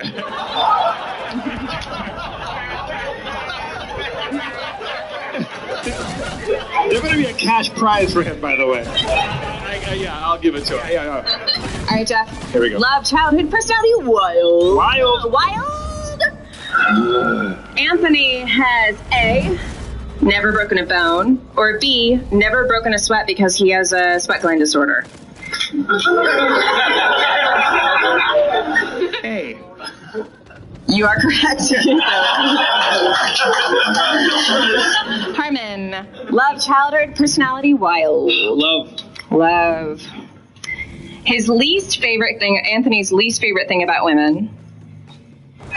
His pet peeve with women. Wizard. That he dates.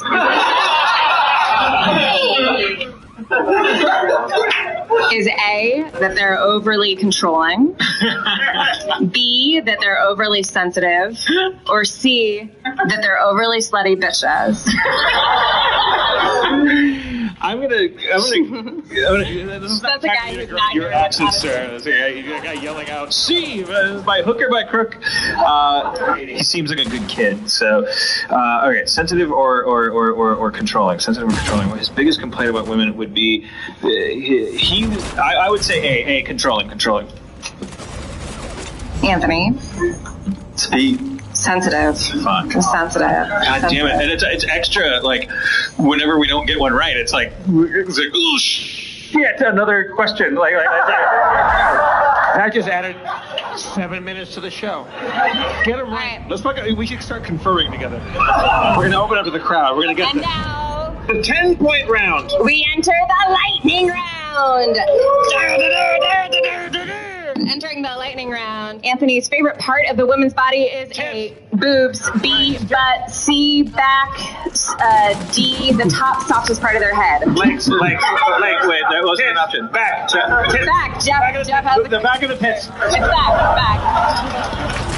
It's back. It's called the lungs. Anthony's celebrity crush. You have to wait until the end of the question. Jennifer Aniston. Is A, Emma Watson, B, Kate Blanchett, C, Keira Knightley? Go. Natalie. Watson. Yes, Dan is correct. It's Emma Watson. Anthony was born in Denver, but raised in A, Miami, B, Boston, C, New Orleans, D, Modesto, E, Cleveland. Jesus Christ. D, F, A, C, C. You have to say the city. Modesto. Miami. Boston. There are other ones. You said everyone. Miami, Boston, New Orleans, Modesto, Cleveland. Cleveland. Yes, Jeff is correct. Right. This game has loopholes, Dan. There's loopholes. You can just say them all. You can just say them all. Anthony's favorite. Remember them all and say them in order. That one was hard because there's 11. That kind of threw us. The human brain remembers 7 things. When Jeff does this, he A, hurts my feelings, B, makes me feel bad about myself, C, makes me feel insecure. All of the above. All right, here we go. Childhood. Anthony, we're friends. I know. Okay, all right. Anthony's favorite show. I'm just making fun of you. That's fine. Your bit implies that you would actually prefer if we were very stoic and took it off. No, That'd be fucking horrible. Play the game, Harmon. You don't want us to take this seriously. No, I don't. Maybe my part of the bit is that I'm reacting to what you're doing. Okay, all right. We're all yes-anding each other. Yeah, It's like Inception. Which is my favorite movie. All right. When Dan and I have sex, he A, makes me wear a tie, B, makes me wear a suit, C, makes me comb my hair and gel it, D, makes me pretend that I'm controlling a ship. No laugh. I'm sorry. That was all right. Dustin, edit that out. All right, here we go. Anthony's favorite. Leave it in. That stays in the fucking cut. I'm really sorry. We're halfway done, you guys. Cirque du Soleil is coming out at the break. Anthony's favorite show as a child was A, Teenage Mutant Ninja Turtles, B, She-Ra, C, Simpsons, B, the New Kids on the Block cartoon show. Simpsons. New Kids on the Block Simpsons cartoon is show. correct. She-Ra. Simpsons is correct. He's not old enough for She-Ra. Yes. You dumb asshole. All right, the first person to Also, describe... Sorry, Anthony's sibling situation. Like how many brothers and sisters? Suicide. Will they, won't they? Abject shame. I made up a new word it's a compound word. Abject shame. take the answer hot. Who said hot? Me. So I've got 14 points right now. All right. Final question. We're tied at 14, right? Final I'm not good question. at math, but I'm pretty sure we're tied. Justin? This is the final question. It's worth 80 points. There we go. That's the stuff.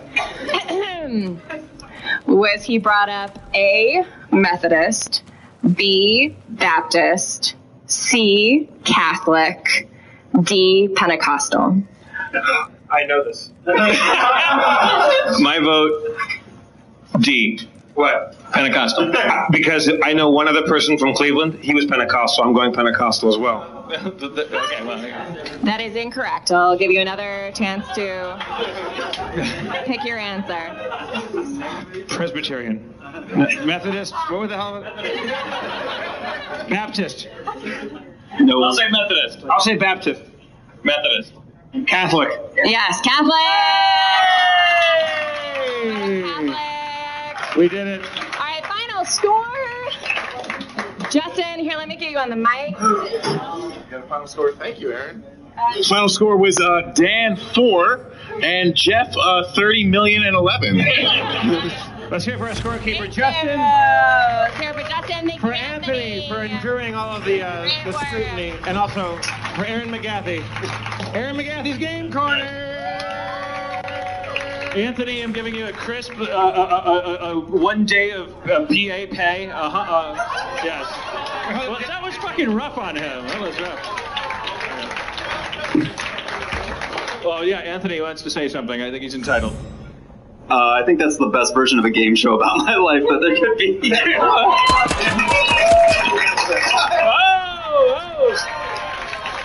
Jeff just matched the 100. So Anthony walked away $200 richer and just an irreplaceable piece of his soul shy. I'm sure that's. You like money. Did anyone else in here sympathize most with me? Just really put yourself in my shoes. Who cares whether she's good or bad or whether he's right or wrong? What about me? Put yourself in my shoes. In the sitcom of my life. These two going at each other. It's a rough life for me. This is happening to me. I think she's fantastic. I think you're fantastic too, Jeff. I wish you two would just fucking get it over with. And I think she thinks the same thing about us. And Now, Dan, I know that we might have drifted kind of far afield, but tonight we announced that the topic tonight was technology. Technology. So let's roll into these technology Dan questions. Herman, as a dutiful mayor of Harmontown, went amongst the attendees here, the loyal Harmenians, and went out and asked people technology questions. I pulled a few out of the bucket here. Would you like me to crack this off, Dan? Yes. Crack it. In no particular order. Let's do.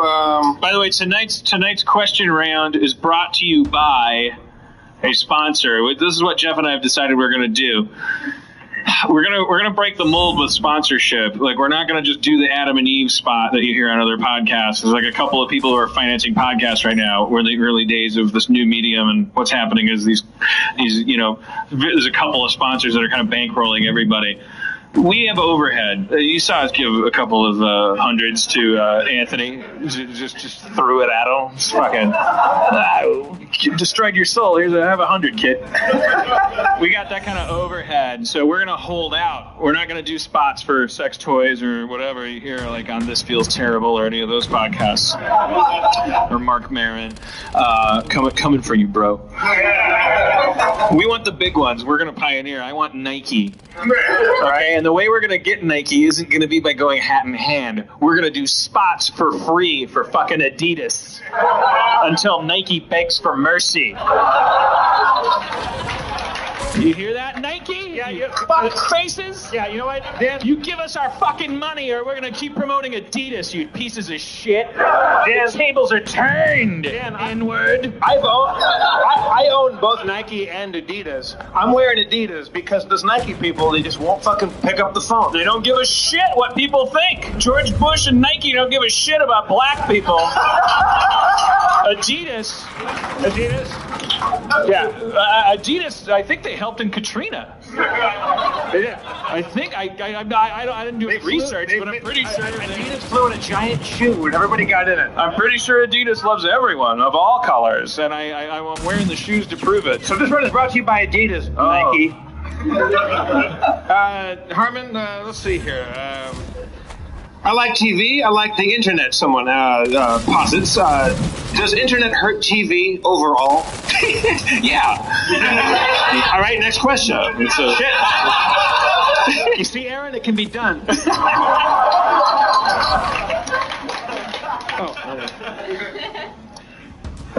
a lot of robot questions. I want to get to some robot questions here. Here's one I liked a lot. Is the singularity nigh? And if so, how will it affect my sex life? Be as specific as possible. Is this the physical singularity, the possible of all mass and matter in the universe recoalescing into one infinitely small, infinitely dense point? That's the opposite of the Big Bang, right? No, is that what? Wait, come up here, sir. Come up here. Tell us what the singularity is. Just is it a sitcom? I just watched Terminator Sarah Connor Chronicles, and they defined it. Here we go. Become so smart that they can replicate themselves with smarter versions of robots. That's what they said. All right. Now we're gonna. Can I get a second nerd opinion? All right, you come on. This guy's got a shirt on that says "God is a Moog." It's okay. So technological singularity, when technology becomes so advanced that it exceeds human intelligence. Well, like Skynet. Yeah, like Skynet. He kind of okay. All right, you guys are not enemies of each other, and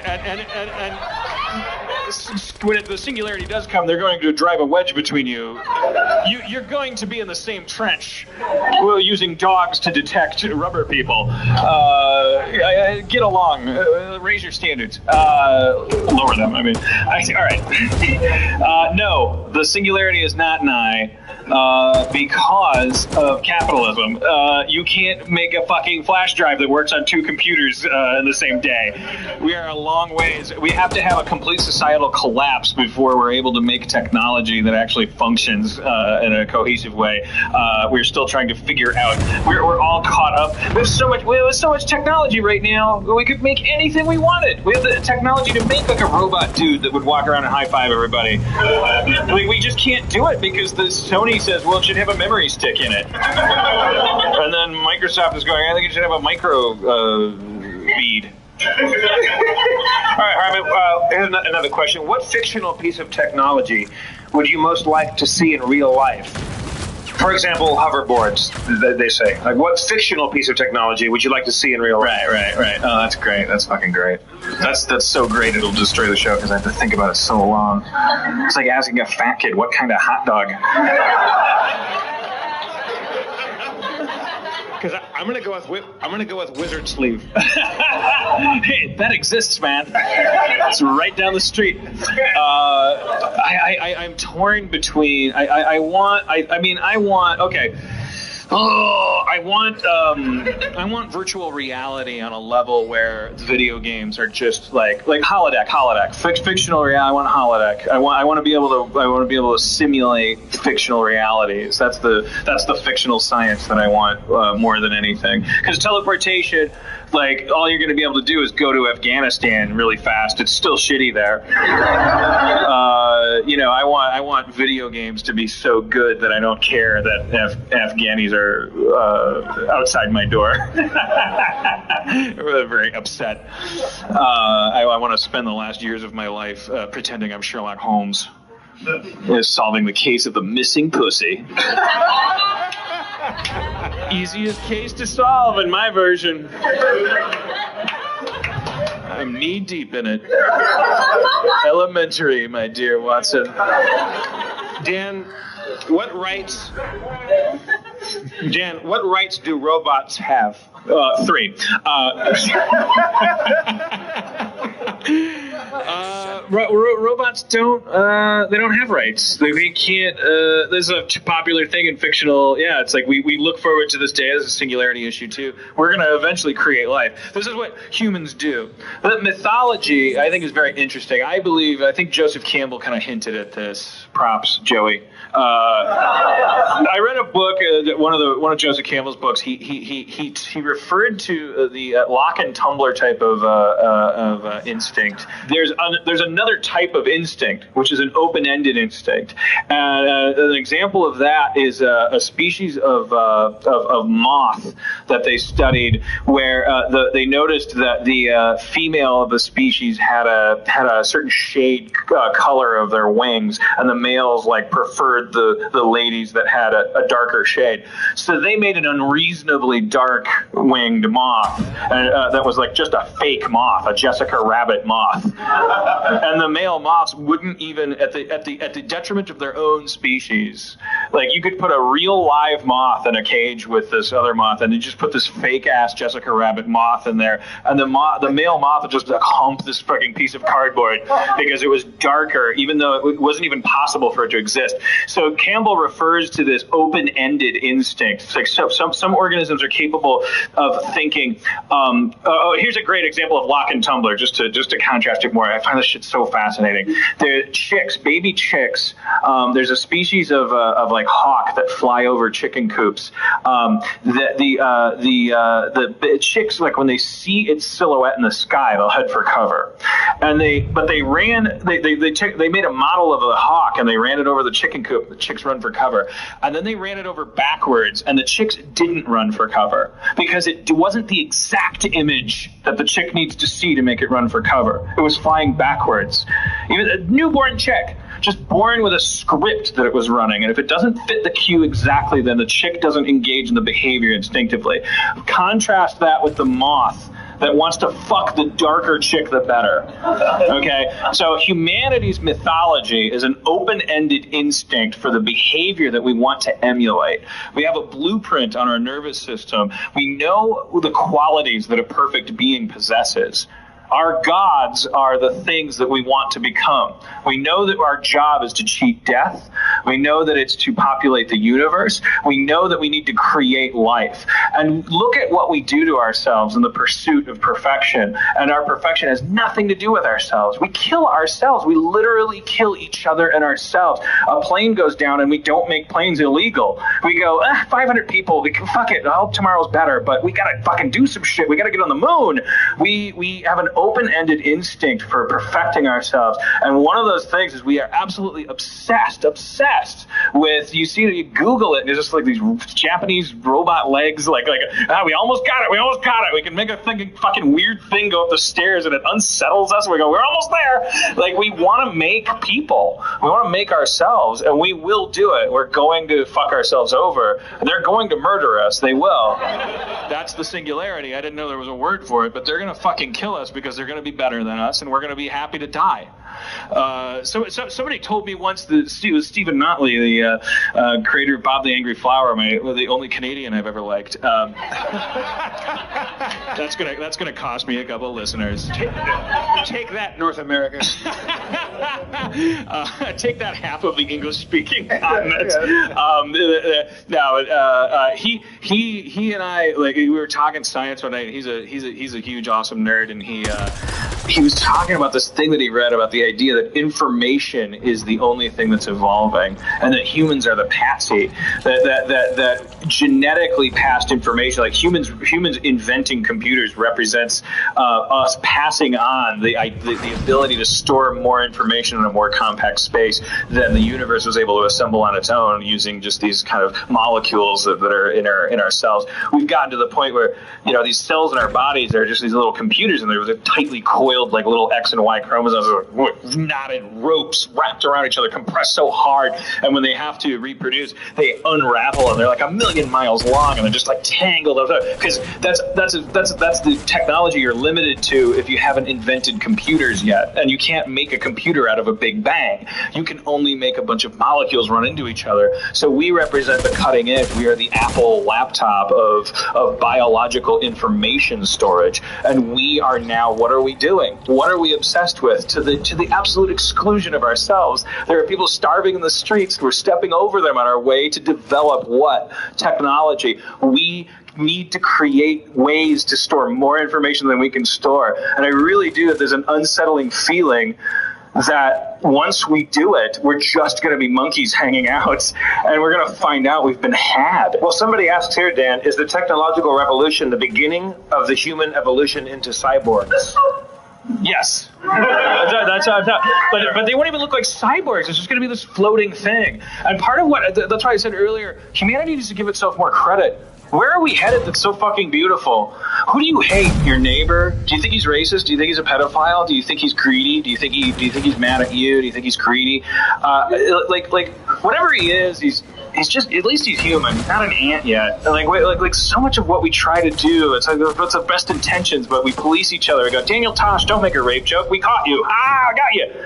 It's fascism, and we're clamping down on each other as we enter this age of internet. Like, everyone's saying shit in comedy clubs that they feel free to say, and then now it goes up on YouTube, and then now you're into this new Elizabethan age of like, fuck you, I caught you. Like, we want to like put this like fucking clamp on each other. To what end? When are we gonna be perfect? And what is that perfection gonna resemble? We are gonna be fucked over. We gotta embrace the animal side of us. When we feel something, when we feel hatred, we're at least there's something happening there that doesn't happen with giraffes, sharks, fucking ants, and whatever this thing we're creating is. We should tread carefully. I said last week, I don't know if we made the final edit, but like we need a pro-human code, because we are just this close. We're gonna do it. We're gonna make these things, and they're gonna be more important to us, and we need to be prepared to say to those things, fuck you, we're more important, because we're stupid, we're ignorant, we're angry, we have hormones, something's valuable about this, or not, but that's the side we need to be on. Maybe they are better than us, these things that we're gonna create. Fuck them. Have you ever been jealous of someone? Fuck them. That's a human instinct. I'm jealous of you. I don't want you to succeed. I hate you. You're better than me. It's like parents and their children. There's that incredible jealousy that some parents have over their children. We're going to make these things that are going to eat us up. In a certain sense, they're already doing it. You know, the devices, the things we carry in our pockets, they're swallowing us up. They're changing the way we have sex with each other. They're changing what we say to each other. And every time, what are we doing in the meantime, you know? And we're all gathered around this big, giant fucking cyborg that we're going to build, and it's going to eat us. But that giant cyborg, whether he eats us or not, he will be wearing Adidas shoes, right? Yes. Thank you for getting to my point. Right. Because that cyborg will make the logical choice for comfortable footwear. Nike. And until such time as I get a giant fucking check from an unnamed company, I'm not going to change my position on that. Yeah. All right, let's do, Dan, you want to pick a number of words to answer some questions I have in my hand right now? Do you want to limit yourself? This is kind of I say we leave it to one of the two black people in the front row. I just noticed I actually ignored you, which either makes me less or more racist. I don't know. Two black Harmontownians in the front row. I say we'll turn our attention to you, sir. What's your name? NT? And NTI? It's a cyborg.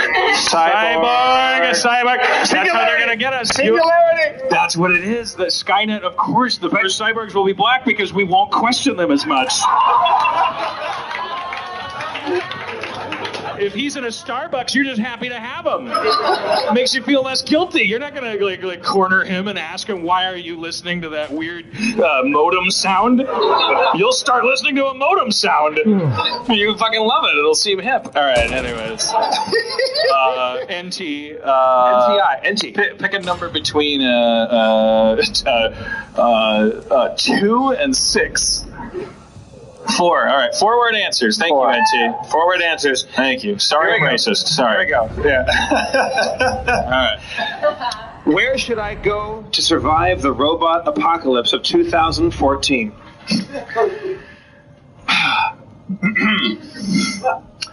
Flagstaff, Arizona during Christmas.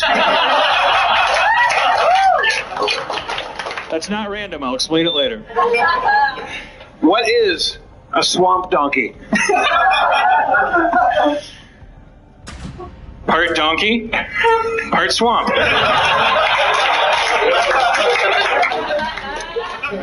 Should robot marriage be legal?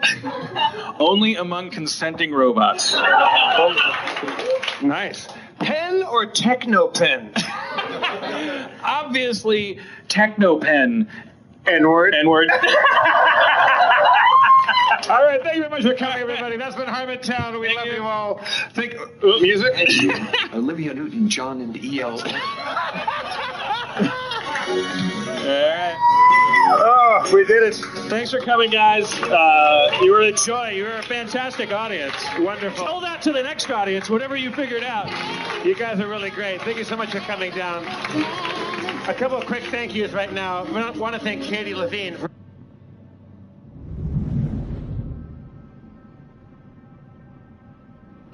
This episode is brought to you by GNC, and can design and deploy an improved productivity solution for your business with Lenovo ThinkPad devices that make just about... It's clinically studied nootropic.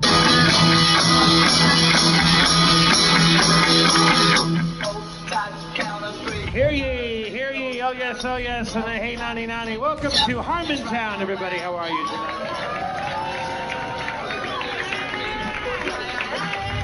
As comptroller of Harmontown, I, Jeff Davis, officially declare this session of Harmontown to be in session. Ladies and gentlemen, please welcome to the stage the mayor of Harmontown, Dan Harmon.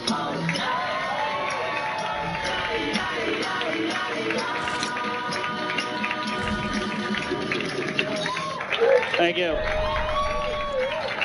Thank you. You're a good crowd. You're a good crowd. I don't say that every week. I'm not going to because they aren't always good crowds. No. Sometimes I won't get away with that lie anymore because we're on the internet now. I am notoriously bad at opening shows. Case in point, what I just did. What was that? But I want you to think of it as more of an evolution of performance on stage. The almighty mud skipper, for instance, the link between fish and breathing reptile. Well, not a graceful entrance, but perhaps one of the most important things that ever happened. A floundering, slimy, sweaty, gross thing, gasping for air in mud. Think about it next time you're about to judge somebody. So this show is flopping its way onto the shore of entertainment. Yeah. Here's another awkward transition to a greater world. Maybe you heard of him. Jesus Christ. Don't you feel a little bad about how you welcomed him? So I ask you again, are you having a good time tonight? Okay. I'm kidding. Sorry. I didn't mean to. I don't want to lose people that leverages people emotionally. I didn't mean to do that. The theme of tonight is confession. If we're going to found a new colony, as we will one day, I promise, and we're going to talk about the Mars developments later, Jeff has a theory that I think is very important for him to confess. Well, we'll get to this. Yeah. Or we won't, because we're both drunk, and that segues me into what I think is the more important theme. But I'll just say to you later, if the show's dragging later, as opposed to now.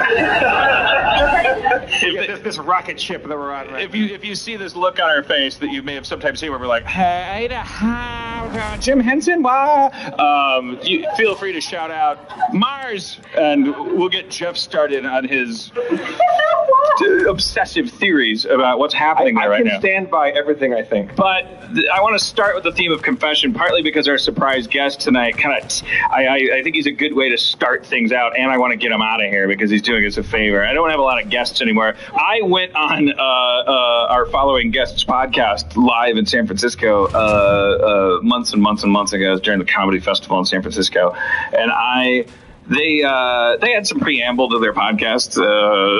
There's four guys that host it, or maybe there was only two. I don't know. I walked in pretty drunk, and they all did stand-up. Why were you that drunk? You knew that you were at a comedy festival. You're a professional. Why did you show up that drunk?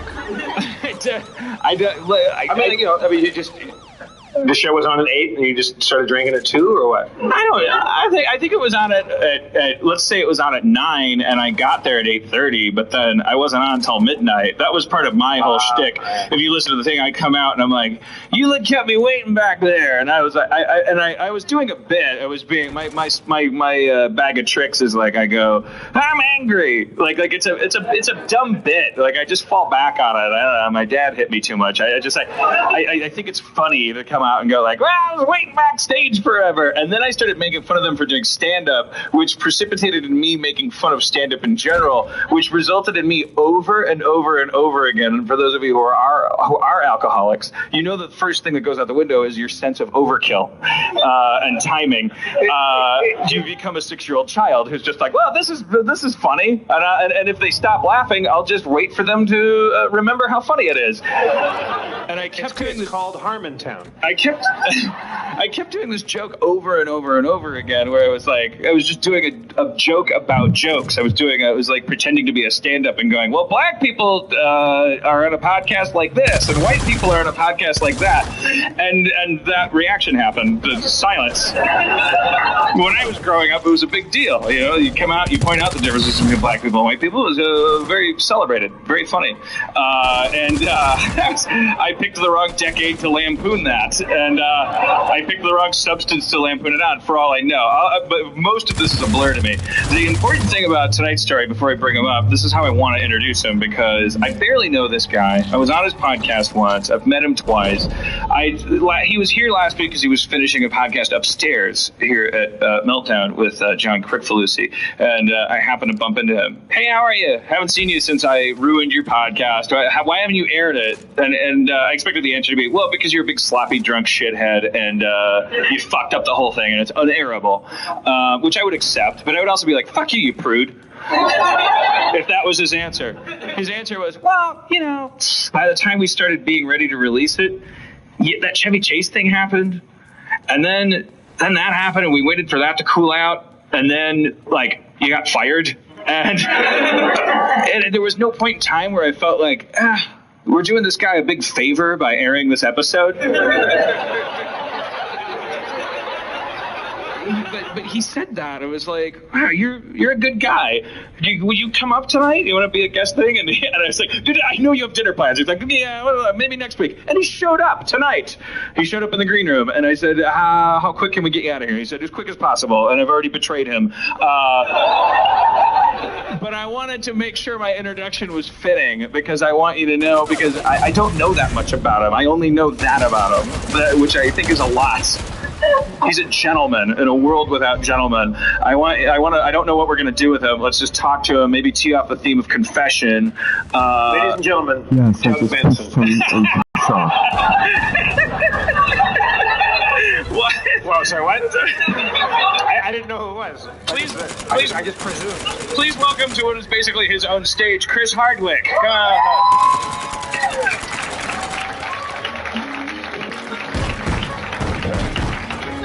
Hey, hello, Dan Harmon. Pussy fever, got pussy fever. Oh my God, thank God. Got pussy fever. I don't want the cure. It's sad now. That's a thing from Community, and it's so sad now. It's you know what you should do is you should drop the song down into a minor key, so it's sad.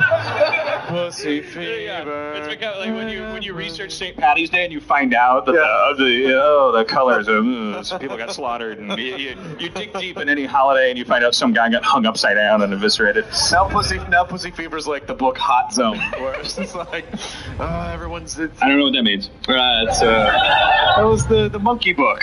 That was a brave confession. Yeah, thanks. See, we're confessing tonight. That's good. That was a nice long intro. Fall is here, and we could all use a stiff breeze. That's right. This episode is sponsored by Blue Chew. Guys, confidence can take you far in life. We all know that. It can also help in the bedroom, especially when it comes time to step up to the plate, and that's where our friends over at Blue Chew come in. Blue Chew, as you know, is a unique online service that delivers the same active ingredients as Viagra and Cialis, but in chewable tablets and at a fraction of the cost. So you can take them anytime, day or night. You can plan ahead, or you can be ready whenever an opportunity arises. I don't know about y'all, but there's not a lot of planning going on in the Forster household. So you can just pop that sumbitch in. There you go. Just sign up at BlueChew.com, consult with their licensed medical providers, and once you're approved, boom, you're going to receive a prescription within days. The best part, in my opinion, it's done online. So you don't have to go to the doctor's office. Then you don't have to go to the freaking pharmacist where you've known the girl for your whole life. You went to high school with her, and then you got to, like, go up there and be like, yeah, that's for my weenie. It comes in a discreet package to your door, so you ain't gotta have no weenie. Oh, extra. Wait to all kinds of fun. Right. And the audience was way on board with you at first. For the first And then there's a point until I tried to introduce them to what I call the rule of 18s. the rule of 18s, which is 1 through 9, really funny. 10 through 15. Wow. And then 16, 17, 18, even more hilarious. Andy Kaufman is reborn. This is a picture I took of you on stage. That's a picture of me. I look like a frog. He looks like Dan's drunk on the stage. Basically, it looks like a toddler photograph from a Sears portrait studio. Because I was learning to walk. And this is where you were like, you were grinding. I was humping the stage. You were grinding your junk into the stage, going, black people do this and white people do this, and there was no subject. Yeah. It was, and so at a certain point, a couple of people were like, hey, and I just didn't. It was not at all about race. Nothing you were doing was actually about race, but I just didn't. When the Chevy thing broke, I didn't want it to be another like TMZ or someone goes, and look at this offensive thing he's doing over there. Right. This guy's full of some. I had become Charlie Sheen for like a most exhilarating 3 weeks of my life, and I was Charlie Sheen. And I mean, a very minor scale. And if people don't get what I just didn't want people to make it about something that it was never about. It was about you making fun of us because he came out. You didn't go on at midnight. But it wasn't early. And okay, maybe we have some contention here. Yeah, no, but it wasn't early. I think I was waiting back there long enough to drink 2 bottles of Grey Goose. It was That's how I measure time. I don't know.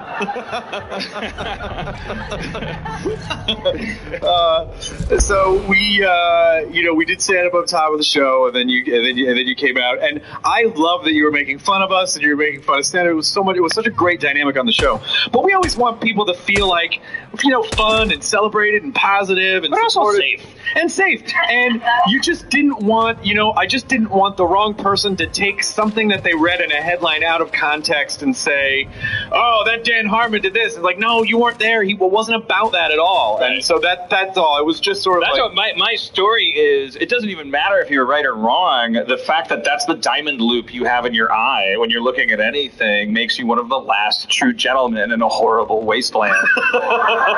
Really, we're all eating each other. I mean, I would like to think I would also that thought would also cross my mind. Partly, I don't know, but I was just astounded. It was like I did not expect to hear that coming out of your mouth. I really don't know you, and for you to extend me that courtesy, I expected to see a guy ride by on a giant bicycle. I felt like we were in an era where you put your pinky out when you drink, and you put a cape over the thing. It was just like it seemed like second nature to you. Like, you had enough problems going on back then. Yeah, I just didn't want to add that. And it was, but the truth of the matter is, the audio on live shows is very, very difficult. We do get a lot of complaints on it because we set, 4 mics are set on the table, and people lean back, people lean forward. The audience is mic'd separately, and audio levels on live shows are just very hard to normalize. So that was actually the other issue. So it really was a couple things, but it was a really fun show, and I'm glad that you did it, and we'll have you back on. Also, racism levels are hard to normalize too. So I don't know. Well, it's also hard to on a podcast to really get the sensation of a white man humping a stage. Yeah.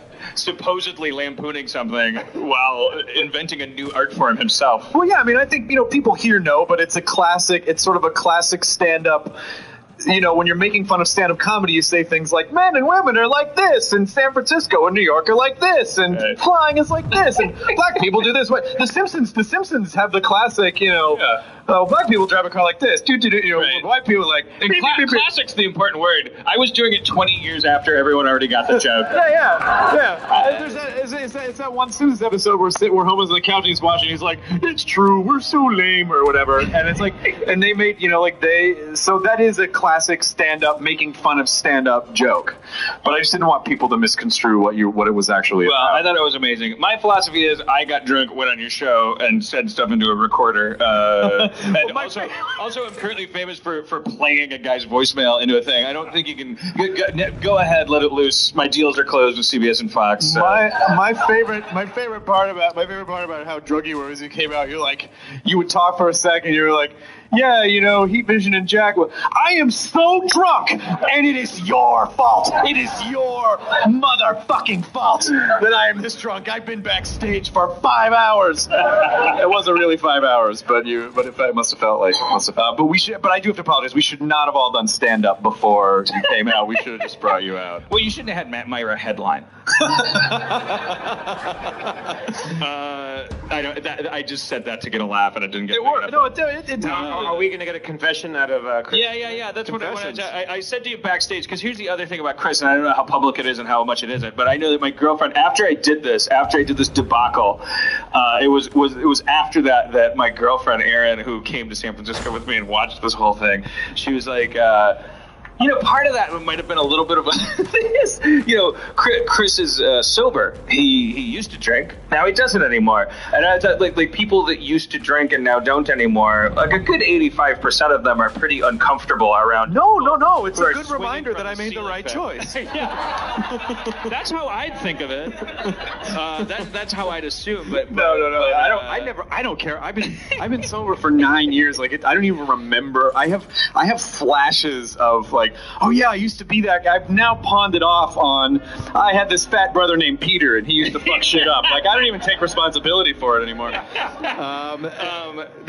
I thought, because tonight's theme is confessions, we're having you come up, and I'm confessing that I ruined your podcast, and I did it because I'm an alcoholic asshole. No, it wasn't. And you're a great stand-up guy. No. I was wondering if you, in the green room, I said, maybe in classic sober fashion, maybe you have a confession. A couple drunk. I can give you a couple drunk confessions. One is sort of a cool story, bro, because it doesn't really go anywhere. But in 2001, I went to London and I was visiting. Went to London for a couple weeks because you can literally drink everywhere in London. You can drink in museums, you can drink at zoos. Everywhere it just has alcohol, and they think it's adorable and charming. And that's when I started to know I had a problem. Was wow, I really fit in here. I knew I had a problem. And because I was just all about it all the time, and Zach Galifianakis was out there shooting a submarine movie called Below, and so I stayed with him for a couple days, and we went out one night, and he was with the other actors in the movie were these pretty schmancy British actor types, and so we went to all these underground British clubs, and I got really fucking drunk, and at about 3 a.m. somewhere in London, I tried to hit on Bjork. All right. I got it. That headline works in tabloid format. With an exclamation point. Yeah. I tried to hit on Bjork. Okay, can you, what was your first move? My first move was staring at her for an hour and a half. Right? That's actually good, because she's fascinated by fire hydrants. She is. Probably mythologized you. Yeah, it's whenever she speaks, this weird subtitle with a brush script font appears. And so, I was basically just like this. I must have felt like it was 10 minutes, but it really was an hour and a half. And so Zach and all of his smashy British actor friends were yeah, because so if we go, and I'm like, no man, I'm just only gonna make my move. I'm gonna hit on Bjork.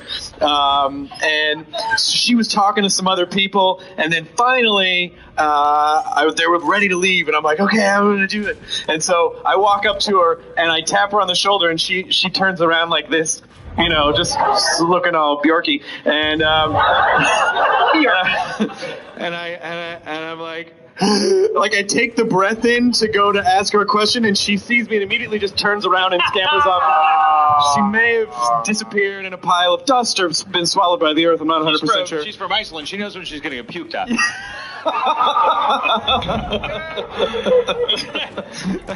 She's turned into a pile of fire salts, and then I don't know what happened. So you never even had a conversation. Never even had a conversation with her, and it was such a failure.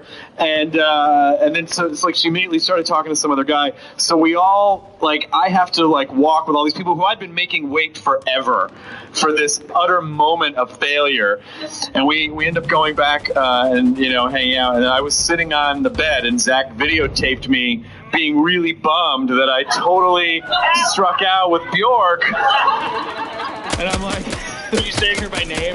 Yeah, I'm saying her by name. And then she, I think I said and then this other guy showed up. He totally cock Bjorked me.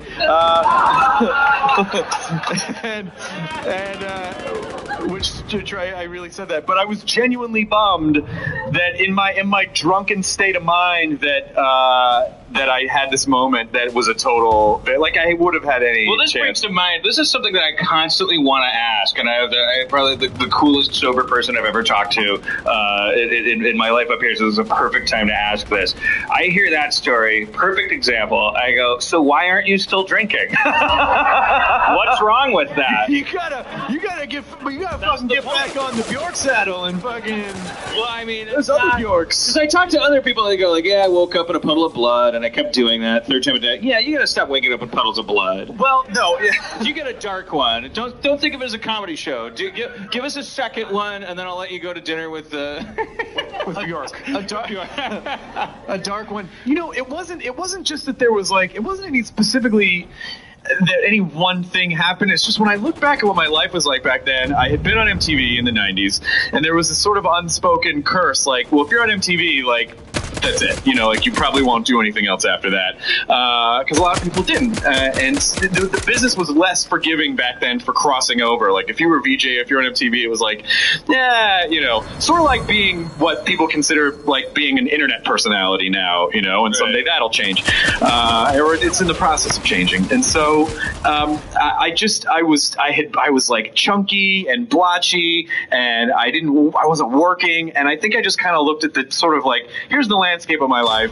I can keep doing this, which will be fine. I never had to go to the hospital, well, except for one time. I jumped over a wall and fucked up my foot. That was it. And I was also fat, and I had these leather pants. It was really embarrassing. You should never wear leather. No one. Were you fat and in leather pants when you tried to pick up Bjork? Yes, I was, as a matter of fact.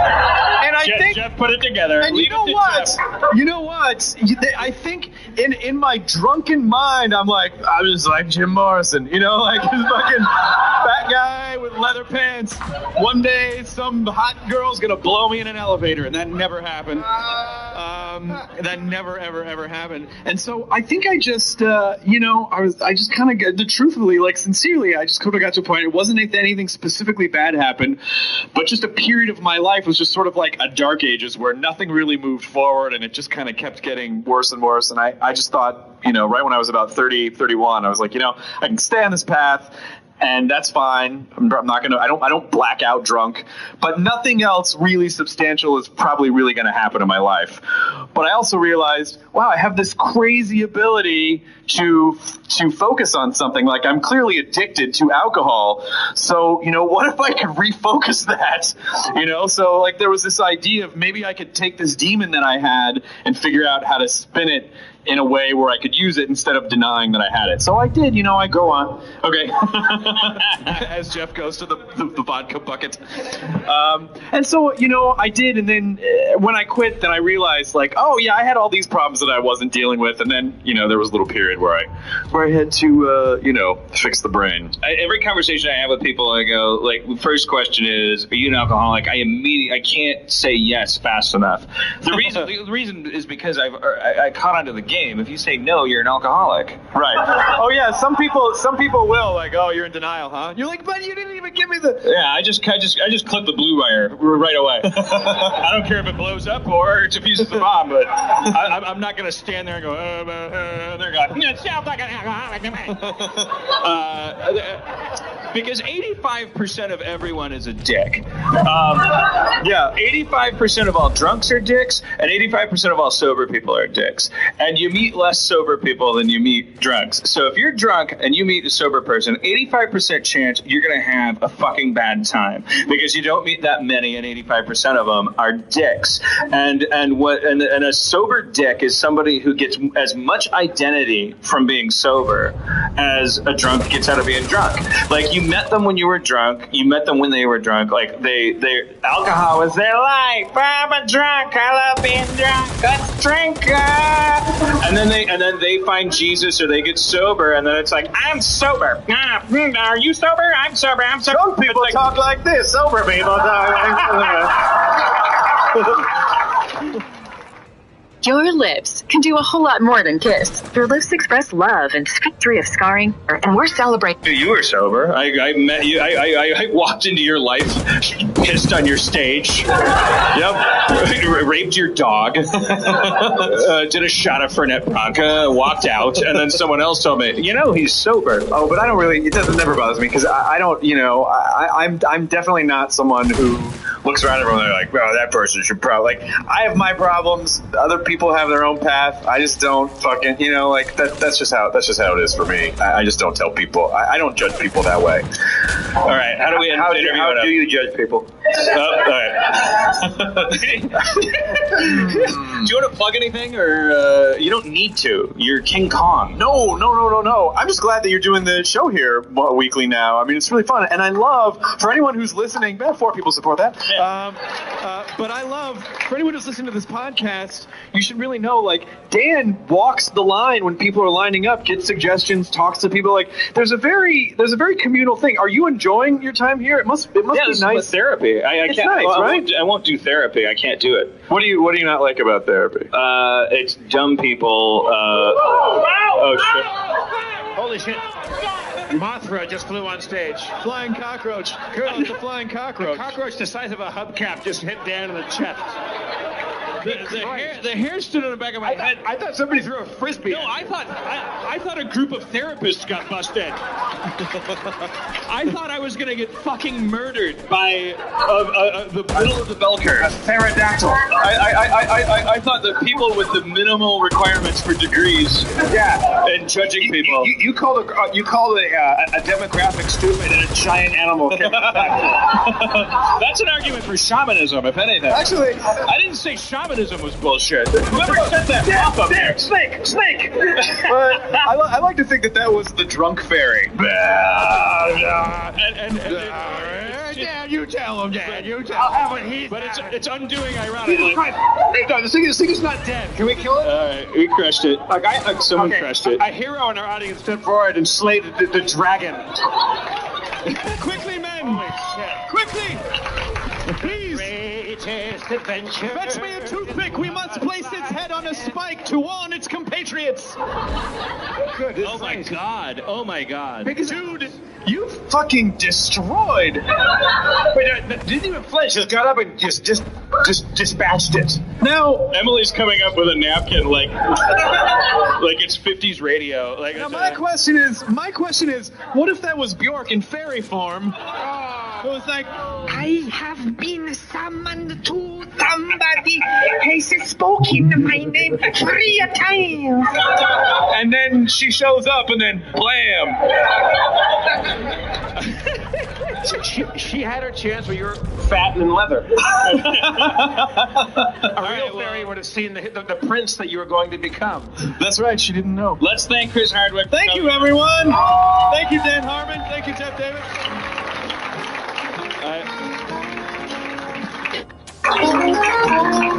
Thank you, Chris. That was delightful. I can't think of a better closer. I didn't know. I don't know how to close it. I warned him in the green room. I don't know how to do interviews, but please come up because I want to tell people how cool you are. For all I know, he could be a rapist. I don't know. I don't know anything about him. I know two things about him, and they suggest that he's like a knight in shining armor.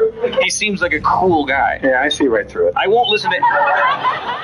No, you caught out immediately. You zeroed in on the leather pants thing. You're like, what were you wearing? He's telling the story. And I would guess that if you're really drunk and you're floating with Bjork and you're at a low point in your life, you probably also are fat and have leather pants on. It takes a Jeff to notice these things. We all just heard, It takes a Jeff. All we heard is that Bjork's a bitch. Anyways. No, he's cool. Also, real quickly, that Chris Hardwick section of Harmontown was brought to you by Adidas. Nike. Yes, all of Harmontown is brought to you by the top-of-the-line, comfort-fitting, state-of-the-art shoe. Yeah, strap on the smooth comfort and easy walkability of Adidas, you pieces of shit at Nike. We're doing this for free for Adidas until you pony up some money. We're inverting the advertising paradigm.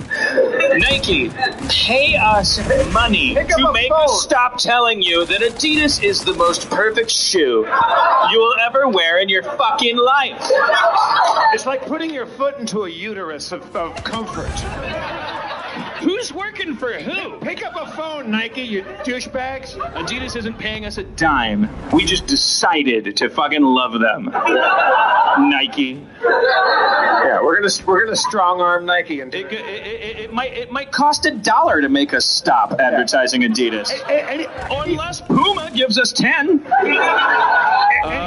Anybody can be Greg Proops and get Spotify or the Adam and Eve, Audible.com, Yawn. What is this? This feels terrible with Aaron McGathy?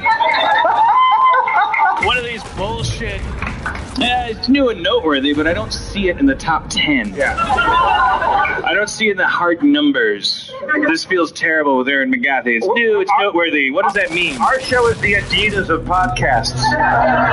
Until further notice.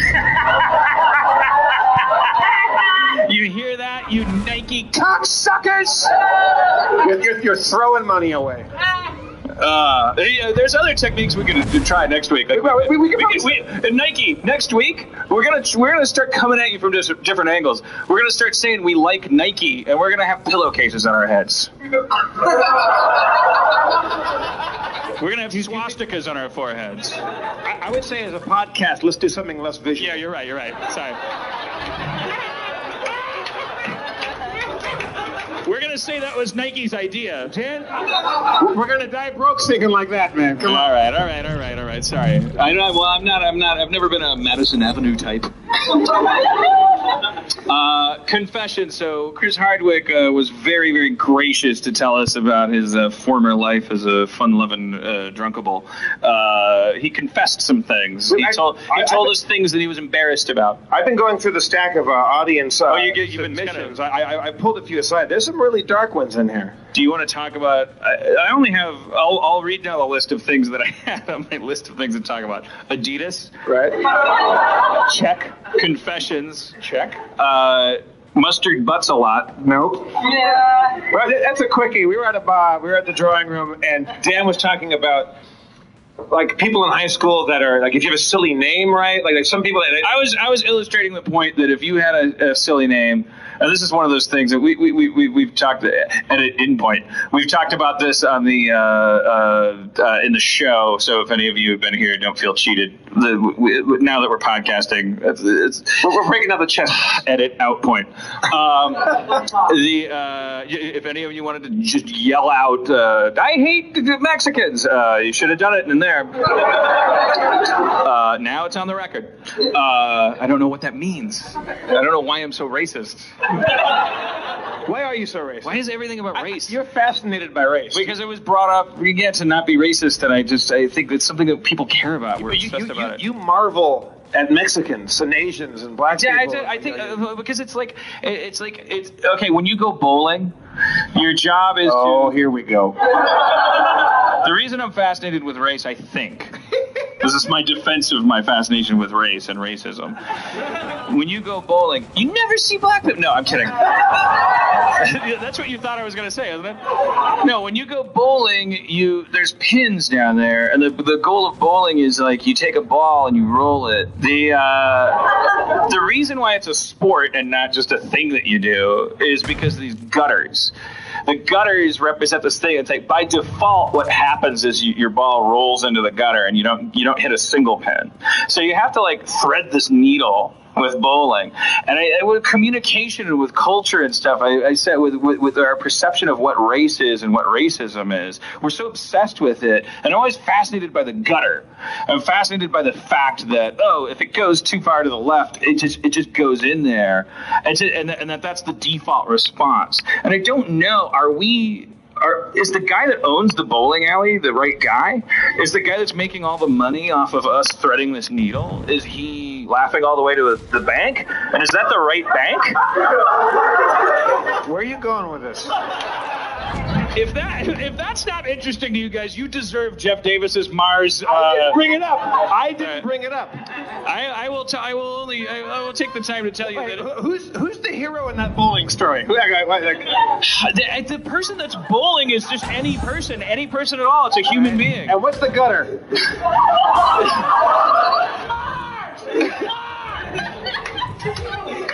The gutter represents the fact that if the ball. All right. Holy shit. All right. Rob Schraub has become downright mutinous. I'm telling you something. I was going to say talk to me after the show, but don't. Talk to me before next week's show. Let's all go bowling. It sounds really wild. Or pledge $2,500 to the Anomalisa Kickstarter and go drinking with me and Dino, and I'll tell you all about the bowling metaphor, which I just landed on. I just made it up now. It's fucking perfect. I'm onto something. I'm going to write a book, and I'm not going to share it with any of you. The profits. You're not going to get a free copy. You're not going to get anything because you didn't support me. You backed a hooligan and my friend. And also, that was brought to you by Nike. My thoughts on racism are brought to you by Nike. A shitty shoe. In a dark world, a crappy, cynical, horrible world. Stinks. You have some guy has a spray disinfectant into it. You put your foot in it, I think there's a mouse in there. Nike. Bullshit. The guy that stepped on the Bjork ferry, cockroach. Adidas. Just don't do it. All right, now what is your beef with me and Mars? We're talking about the curiosity as let's do this quick. And believe me, I don't know. There's been some contention that was erupted between you and me, but I want you to tell people because I'm interested in your.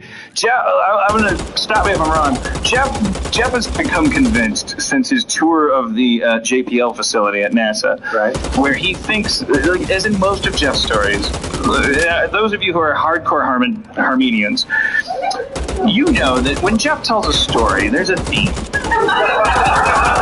Don't interrupt me. You're talking about me. Why would I? I'm gonna make up a story and try to fill it to the Jeff Davis template of storytelling. Jeff goes to a laundromat and he puts a shirt in the washing machine. And a beautiful Cuban woman is like watching him, and she comes over and she asks him why he's putting his shirt in the washing machine in quite that way. And he explains, I don't know. I thought that the shirt needed to be cleaned first. And she puts a hand on his arm and says, "Thank you." And then she takes him back and introduces her family, and then she just fucks him blue. Says Jeff has these. I don't think they're false. I think these things happen to Jeff. Or Jeff falls into these adventures that kind of revolve around his personality. Is people trust him and they open up to him and they want him to like them and things. So Jeff went to the JPL facility, Jet Propulsion Lab. Is that what that stands for? Yeah. Seems a little uninventive for rocket scientists. I was invited by a friend to go to the Jet Propulsion Laboratory, and it was a tour from a guy that works. And I won't get too specific about his job, as I think that he was going to get in trouble for saying too much. So suffice to say, I go on a tour, and we get to the there's a tour that everybody can go see, and you can see a little mock-up of the Voyager probe and Cassini and stuff like that, and it's very cool. I like space travel stuff.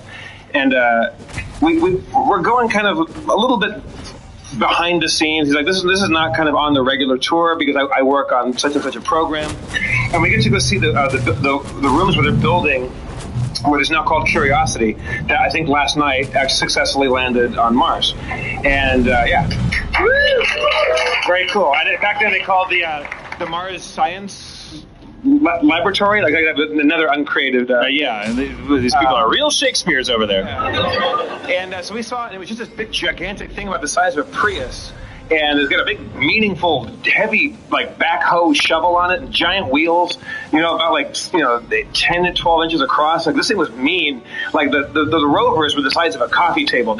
We're going back there with a purpose. Like, this some big, robust. Like, the previous one had little arms on it. It's like, we don't know if we'll find a bottle of wine, so there's a corkscrew. We might have to kill a moth, so there's a little moth. So like, we don't know what's going to happen. There's wheels on top and bottom. This thing was a bulldozer. We're sending a bulldozer to Mars. This thing's going digging and analyzing, and it's very intense, and the people are very nervous. So now that thing that I got to see a little peek out, it's also very cool and very human. It made me so proud of humanity. Is laying on this titanium chassis with these big wheels in the car and this big shovel with just a good old proper crescent wrench. Just some dude's wrench. Snap-on tools, the Adidas of tools. You hear that, Nike? Yeah. You pieces of shit. Cowards. So it was very cool, and so we're walking around the hallways. I'm talking to this guy, a scientist, and he works. He's just about my age and a little younger, actually. No, about my age, and he works and he flies spaceships and stuff. It's very cool. And I said, "Were you there when the cameras turned on?" He doesn't fly spaceships. Huh? He does. What? I can't say which one. I don't want to get him in trouble. What? He gets in trouble if they tell him what spaceship he flies? What is this, Battlestar Galactica? I'll tell you. Look, there's Cylons? This is not an exaggeration. This is not yellow journalism here. I was walking to the thing, and there's all these pictures of all from Spirit and Opportunity, the two rovers, right? You mean he controls spaceships? Yeah. He like with a joystick. He sends math that flies probes and things around. Okay, all right. I think he was like Starbuck or something. Like no. He didn't sit in them. We fly. Sorry, I was raised in the 70s. We fly them remotely. We have these things. And maybe one day there'll actually be people on Mars. Because of what I think was going on in this conversation. I said, so when you were there, and when the cameras turned on, the first images were beamed back to Earth, and you didn't know if the thing was going to work, but you guys are all scientists. You guys watch sci-fi movies. Like you clearly all sci-fi, enthusiasts. When that camera turned on, weren't you all kind of holding hands and thinking, what if we just saw like a footprint or like a guy running by or a Snickers wrapper or some stuff, you don't know what you're going to see up there. And he goes, I'd be lying if I said that wasn't the case. I said, so what did you see? And he just kind of his eyebrows went up and he just kind of blushed a little bit. I go did you see something cool? He's like, it got kind of weird, and I go, "What did you see?" He's like, looking at it, and he shook his head no, did the throat cut thing, and pointed at the ceiling. I'm like, "What's in the ceiling?" He's like, "There's microphones. They're listening to us right now." I'm like, "What did you fucking see?" And he's like, stop it. I go, can we go outside? Like, just stop it, fucking stop it. There's a little place next to the dumpster where they smoke cigarettes where there's no cameras. So anyways, when the Martian dick goes in your soup, I'm like, dude, it's like Men in Black. Did you see a tree? Did you see did you find diamonds? I go, what the fuck is going on up there? And he was real bummed out, and he walked away from me, and his face had turned like plaid. He was like really bummed out and nervous about some shit. He's like, I could lose my job. I can't talk about these missions. I was like, oh, fucking hell. So we walk outside, and I'm like, my friend Jerry that took me, he's like, dude, what did you say to so-and-so? I'm like, he was the guy that blew it. And he's like, yeah, he's all bummed out. He really wants you to stop talking about that. So then we go to this building and we see this thing, and they're building a giant Prius with a huge hoe, like backhoe shovel on it. Like they're going fucking digging. They're going digging. Yeah. Which I agree with that. Yeah. So if you send up a little thing with a little brush on it, and then the next thing you said is a shovel, you brushed something. I don't think they found little people. I don't think they found like a subterranean colony. That they're gonna. What race would they be? Huh? Martians. I'm sorry, I'm obsessed with race. I don't mean to bore you, assholes.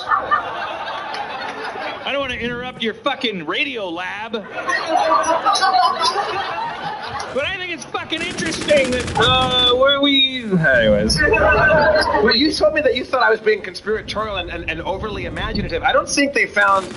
Here's what I think. I think there's ice under the surface that they have to actually really dig for, because I think they found that. And I think they're going to find, what I'm hoping they find, is evidence of like microbial life or something like that, where some kind of life maybe still exists, or at least at one point did. Because it wouldn't be life as we know it, because the atmosphere is so low, it would be irradiated and stuff like that. I think they're going to go up there and maybe find out that we're not the only rock spinning around. And just as it was important to get that American flag on the moon, you know, having an American shuttle come back with a rock that has a little fossil of like a little amoeba that's basically going to look the same as an Earth amoeba, but it was on Mars 17 billion years ago. That's a big deal.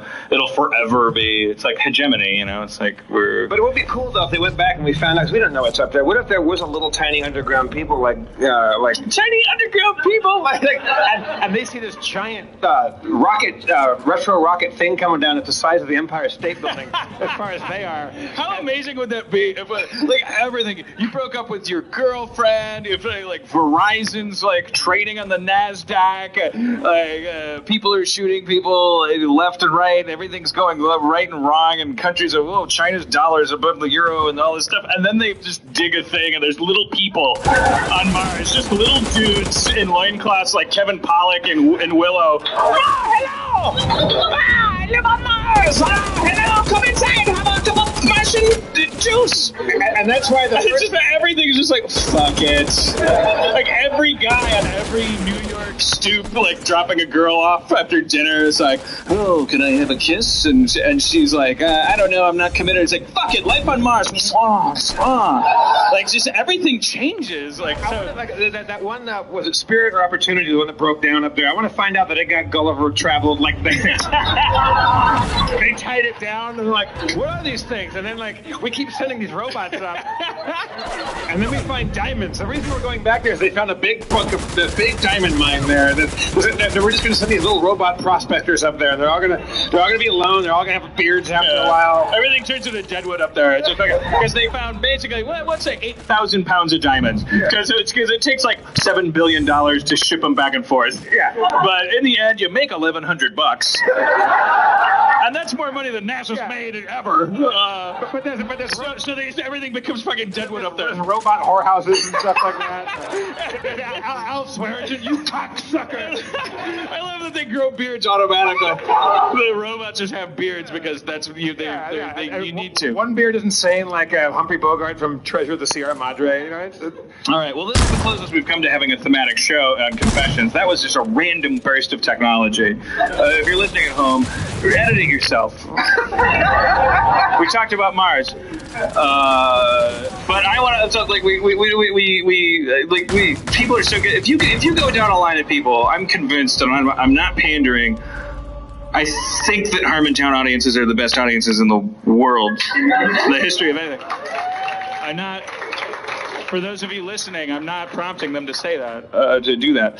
But because I walk down the line and I'm pushing the envelope of what we can ask of them. I said, because we asked them, ask us questions about your job and all this stuff. This week I said, write down a confession. And I want to try to think of a confession just to get the ball rolling. Hardwick came up. He's very gracious. Because we need to be clear. We need to trust each other. I don't know if we've proven since we started podcasting that Harmontown's a safe place for human beings. If you've done something that you're ashamed of, and you're sorry about it, maybe that should be resolvable. I'm trying to think of something I'm really embarrassed about. Jeff and I were talking about like just lies that we told teachers and stuff like that. We were pretty criminal-minded kids. I was a really bad bad person. I think when you're up to the age of 18, you're really a sociopath automatically, because everyone teaches you when you're young, because they're so scared of you. Because when you're 18, the secret is you can do whatever the fuck you want. You can beat anyone up. I mean, think about it. Like we draft them into our armies. Like when you're 18, that's when you're old enough to hold a gun and charge at another nation's 18-year-olds. Like we are scared of 18-year-olds, or we wouldn't use them to kill people. We found a place to hide them. And because we're scared of them, we tell them very, very clearly, like you need to keep it cool, brother. Like you need to, like your reward awaits you later if you learn how to act properly. I do think that like young people, not because not because human beings are bad when they're younger, but because we put so much emphasis on training, young people are sociopaths because what they learn for the first 18 years of their life is that the reason not to do things is that you'll get caught and you'll get in trouble. There's no emphasis. You have to kind of self-learn, and I think only 15% of us do learn later. I shouldn't do that because I'd be an asshole.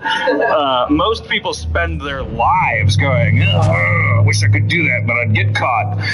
That's why we're fascinated with mafia movies and serial killers and stuff like that, because we're like, ooh, what if I could? You all have it within you, and hopefully we captured some.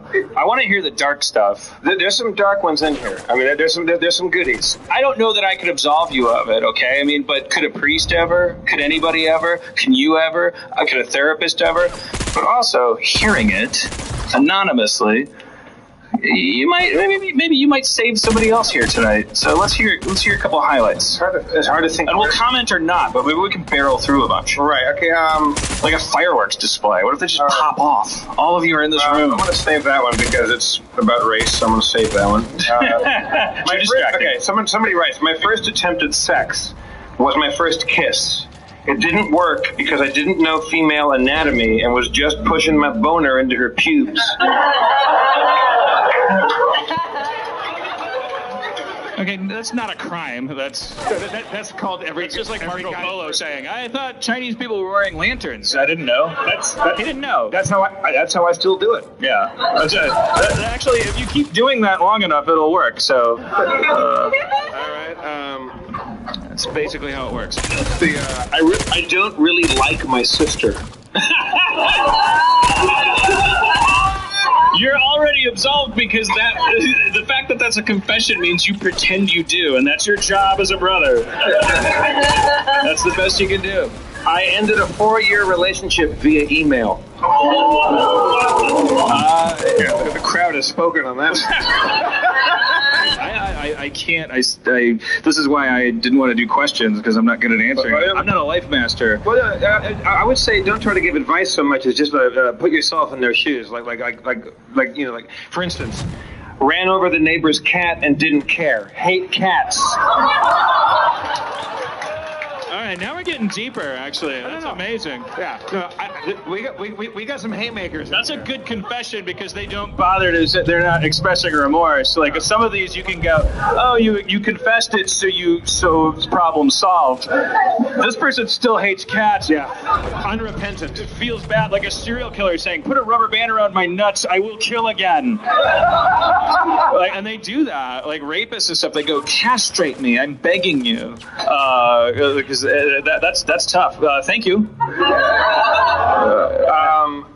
I wish I hadn't pushed my cousin down the hill in a dog crate. That sounds like a story and ended in a terrible mishap. You won't have the chance to do that again. You're fine. Here's a goodie. Pretty sure I have an STD. Parentheses. Tame one, no symptoms, but haven't told my past partners and probably won't tell my current one. How do you? All right, well... Yeah.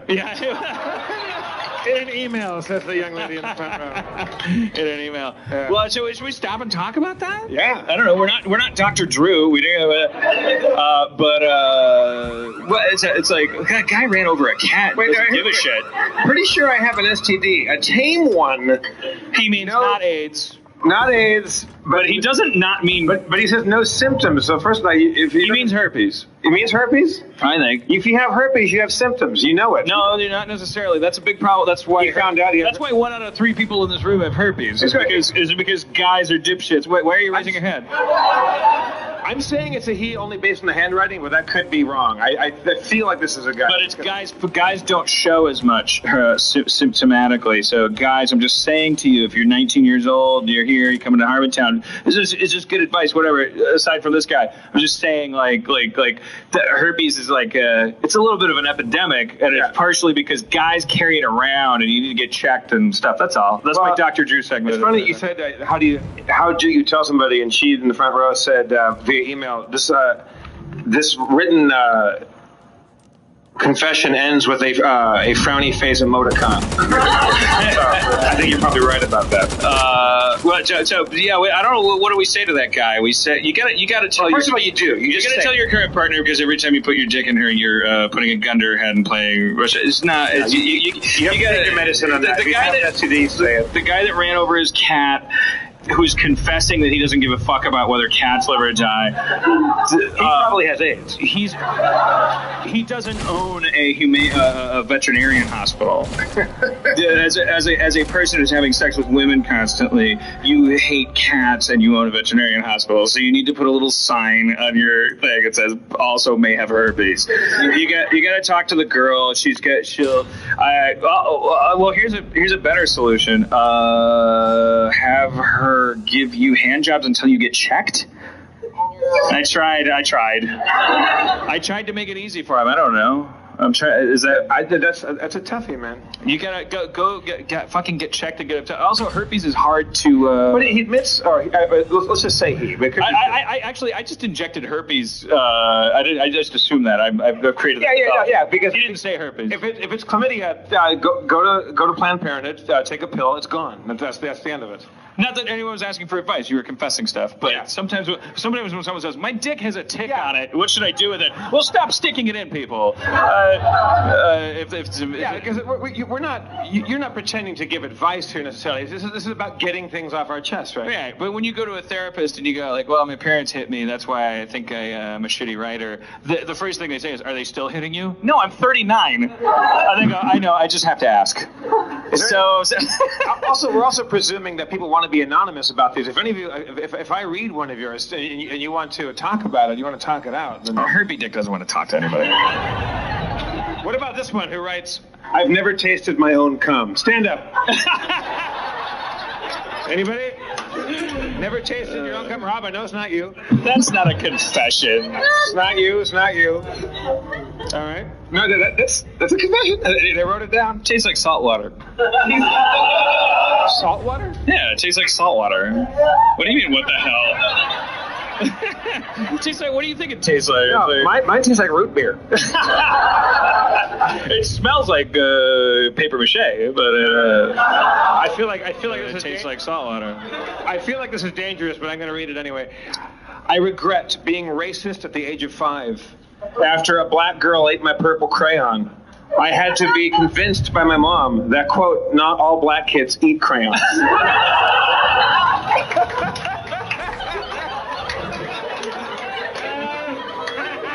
Well, I will say, if you're why we're going to Mars to solve this. I will say, if you're gonna be racist, that's probably the best stereotype. Yeah. Keep it high concept. Yeah. Then they're just Muppets. Hey, keep your purple crayons away from those people. Well, again, this is another one. These are adorable confessions. So far, the cat in the driveway guy and the herpy dick or herpy titty, we don't know who this person was. I hate to fan the flames. I one time told my Asian friend to open her eyes, only to realize they were already open. I was like, is Andrew Dice Clay in the audience? Bobby Slade? No, if that really happened, then you were probably a kid and whatever. This happens. Little kids are fascinated with each other's differences and things. Like you touch each other's hair, you touch each other, you look at it, you go like, oh, why are your fingers different and all this stuff. But it doesn't really register on the level that we perceive. Race is an artificial construct. People go, oh, you have freckles, you have red hair, you're taller than me, you're shorter than me, all that stuff. And what we call race like blends into that shit until our parents get involved, and it's passed down from their parents.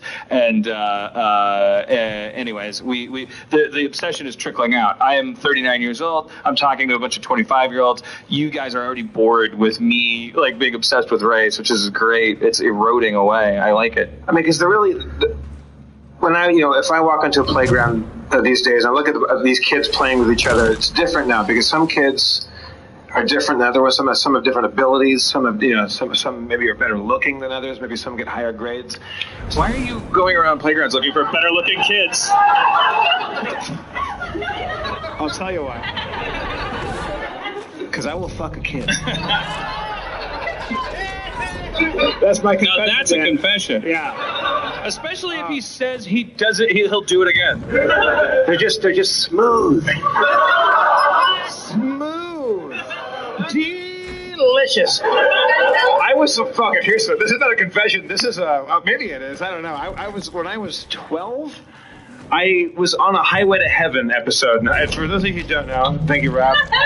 Thank you for one person that's 40 in here. The TV show with Michael Landon where he played an angel and came down to Earth to solve, people's little problems from their little workaday. He helped them out. He was like the Hulk, but without turning into the Hulk. Yeah. They got less rope belts and less flipped over cars. But I played a kid that went to college too young and was being bossed around by my football playing roommate who was using me to steal computer, the answers to tests and things like that. And so I turned 32 or 3 maybe, and I'm at my computer and somebody sends me a link to something like, hey, check it out. And it's all these screen captures of me when I was 12 on Highway to Heaven, but it's all the pictures of me with my shirt off. I'm like, I didn't put that together first. I'm like, wow, there's all these pictures of me on this TV show. I'll save that image. And I look up at the URL at the top of the thing, and I'm like, I'm gonna erase all the information of the JPEG and the thing to find out what is this website? Pedophile website. And then there's a link to blogs. It's called Forever 14, if I remember correctly. Yeah. Guys, check it out. Yeah. Search for Jeffrey Brian Davis shirt off. Forever 14 though, race do they? Well, it's a picture. Do pedophiles consider themselves younginated by? It's pictures of adult actors when they were young. So there's Corey Feldman and Will Wheaton, and it's all these pictures of actors that were acting when they were young, and it's generally pictures with them in a bathing suit or with their shirt off or wet. It's raining out and the clothes are sticking to them. No matter how old these people get. Yeah. We will bring them to you in their prime. That's the Forever 14 guarantee. Fucking rough. And I was sitting there. And you know what, Nike? If you don't fork over some money, we're going to promote Forever14.com and tell them Nike sent it. Put in discount code Nike at Forever14.com unless they give us some money. Well, there's a link to the forum part of it, which is like conversations about it, and they had stopped in like 2002, or I don't know what it was, like 98. They'd stopped for years before. Right around your appearance on Jump Street. Yeah. Your stubble came in. Exactly, yeah. Past my prime. And there was this conversations, and they were like, I think you could probably go to jail for any of the things they were saying, because it was like, he's like the boy next door. I'd like to have him come over and mow my lawn. I'll teach him a thing or two. And I just felt this hand, I felt the sensation of like someone walking up behind you and putting a cold, clammy hand on your shoulder. And I can't imagine what it's like to be a woman. No man possibly could, because because they have a hole where their dick's supposed to be. I'm sorry, I got to take it easy. Take it easy, Nike. But like women walking through a parking structure at night, or getting in an elevator with guys, like that. I felt for a moment, it was like that's like I just felt violated by everything at once, and I felt very vulnerable and crazy. Like it's just the worst. Yeah. However, little boys. Yeah, well, okay. All right, well, so let's barrel through some of these boys' confessions, I think. I don't know. I look at porn on my work computer. Not a confession. If you're getting away with it, you're a hero. I wish I didn't sit through every episode of The Cape. All right. Meanwhile, someone else in the same room. I've never watched Firefly. Hey, you know what? Neither have I. Oh. Yeah, drink it in. There's my confession. Megan Gans wrote that line in that Community episode when they Troy and Abed revealed themselves to be Firefly fans. I've never actually seen it, but I've never watched Community. This one might be the most revealing and shocking confession of them all, just because in its simplicity. I've hurt a lot of people, but I feel worst about not feeling bad about any of it. Well, yeah, that's you're a sociopath, right? And you know that, and you're afraid of getting caught, and that's the only thing that drives you. What's the most shameful thing you could say? What's something that you would just be like? I think it's closely related to that. I think the most shameful thing I could say is how little I care about other people's lives. You know, like I was in the bar tonight and I saw that there was another fucking shooting, and I didn't know. It's like we made comments about it and we talked politically and psychologically about it. Dan and I met before the show, and it's that the shooting in the Sikh temple. Was it Wisconsin? Was it? Yeah, and it's like, it's just hot on the heels of that last asshole in the movie theater. And my first response, of course, I'm from Wisconsin. I immediately and then we're talking about media coverage. We're talking about whether or not they should have given so much attention to the Joker guy, and it's just me. We didn't. I don't know what we're supposed to do. Get off our bar stools and run out in the street and stop traffic like in a Spike Lee movie and say, "Wake up! Everyone stop! Yeah. We're humans." I don't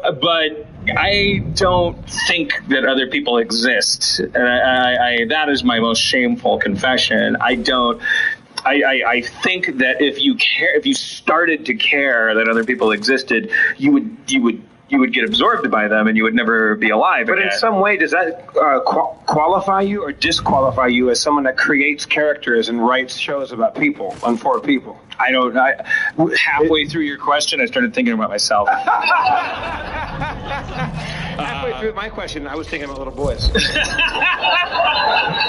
I don't know. And I confess that in the hopes that we all go through that. But I've known people like our friend Daniel Gillies, who's on Vampire Diaries, who before he was on Vampire Diaries, heard about Katrina happening and jumped in his car and drove down to Katrina.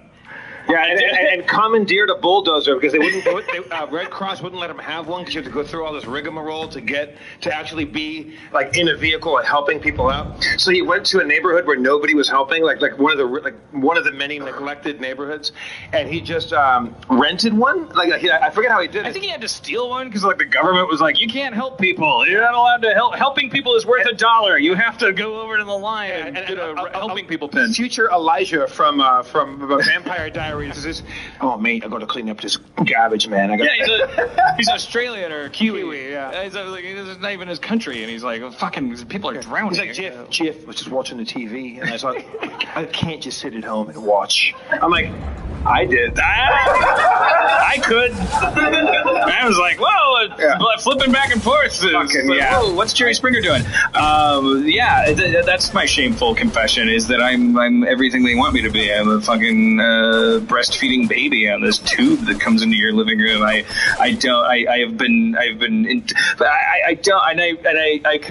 That's one of those confessions, like the guy that confessed the cat thing. So there are a couple of those where the thing is like the real crime. It's like when you're really confessing it, it's like, and I don't believe that the confession helps. because otherwise I would have confessed it a long time ago. A confession is something that you don't want to be true. And we're primates, so if you hide it long enough, it goes away. Cat shits on the carpet, dries, turns into crumbs, blows away in the wind. Take your shitty underwear, put it in the garbage. You never shit your pants, I forgot. Yeah, you play with matches, mom doesn't catch you. It never happened. You murder somebody and the body goes away. You're not guilty.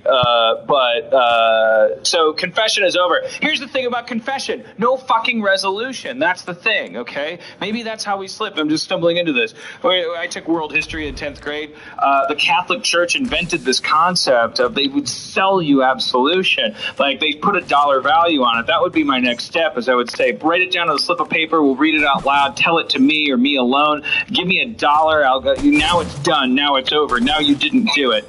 Maybe that's not how confession works. Maybe confession just needs to happen and just bubble it up. It just becomes a froth, like a zit on your face. Your blackhead turns into a whitehead. Maybe it stays painful. Maybe it festers. But maybe honesty stays the best policy. We confessed stuff that doesn't lead to us not having done stuff. I'm still a shitty person. I shared it with you though. It goes to the front of my brain. I don't know. So that's it. So now we move on to. Because this is important. I'm making this commitment. We got the Harmontown.com website going up. I'm going to put on the Harmontown.com sometime between now and the next show. Oh, right. I have to make sure that Jeff and I have rolled first level Dungeons and Dragons characters.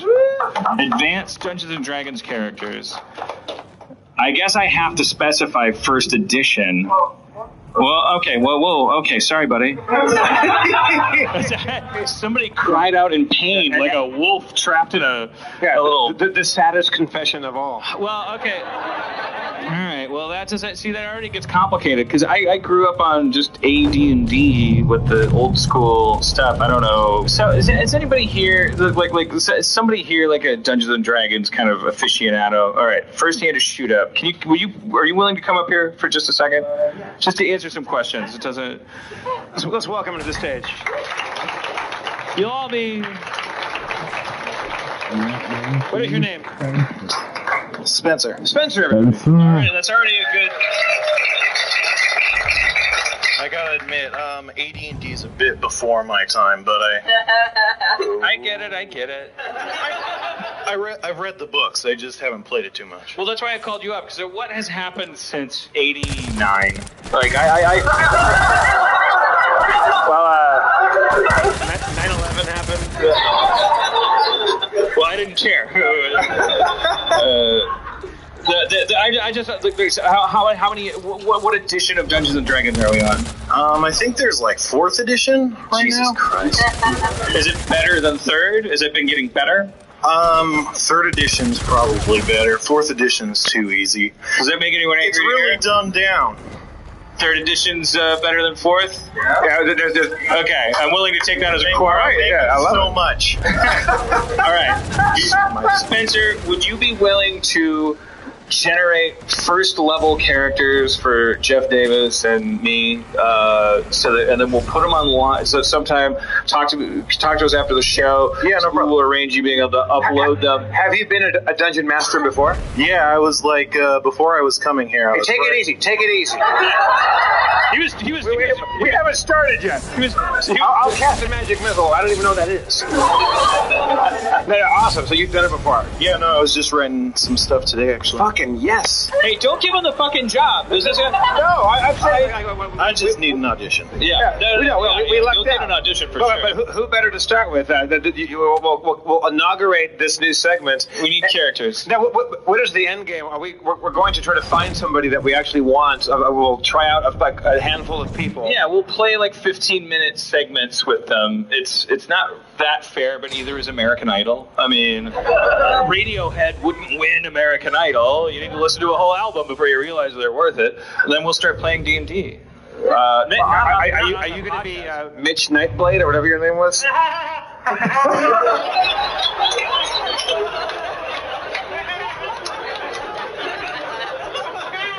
I was close, wasn't I?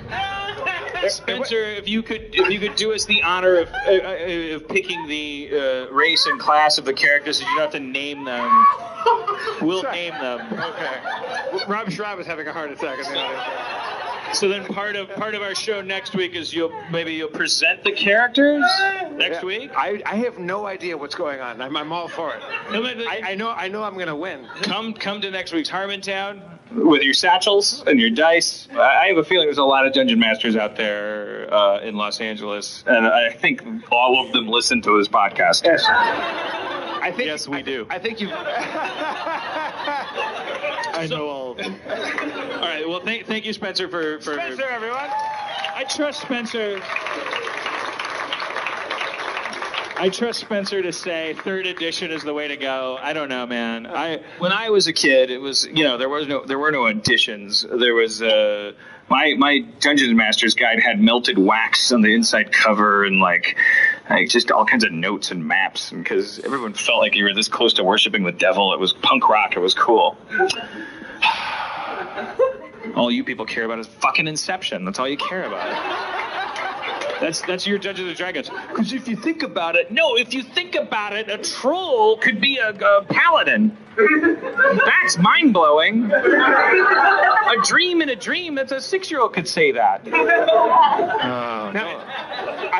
We're running way late. I've never played Dungeons and Dragons. We had one abortive attempt to try to play it as adults, and it failed miserably. Because I was the Dungeon Master. I'm the worst. It didn't work. We didn't like it. Also, I went out and played crappy pitch and putt golf with Matt Gorley yesterday, and we invited you, but you were playing Minecraft, which I also don't see like the allure of. It's the best. I can't explain that now. You're talking about another 3-hour podcast. Thank you, sir. Thank you. Minecraft, 1.31. Was that close? Was it Mitch Nightblade or something? Not Jim Nightblade. I don't want. All right, we will see you next week. We're going to get this settled. Thank you for coming to Harmontown, everybody. You guys have been tremendous. Thank you for coming. You get the people to thank? I can find it. Yeah, let's pull them up. I should have had that up. I can find it right now. The thank yous. Hold up. Keep it down, Olivia Newton-John. All right. Thanks once again, everybody. We want to thank Katie Levine for audio recording, Zach McKeever, our tech, Emily Gordon producing the live show, Danielle Kramer.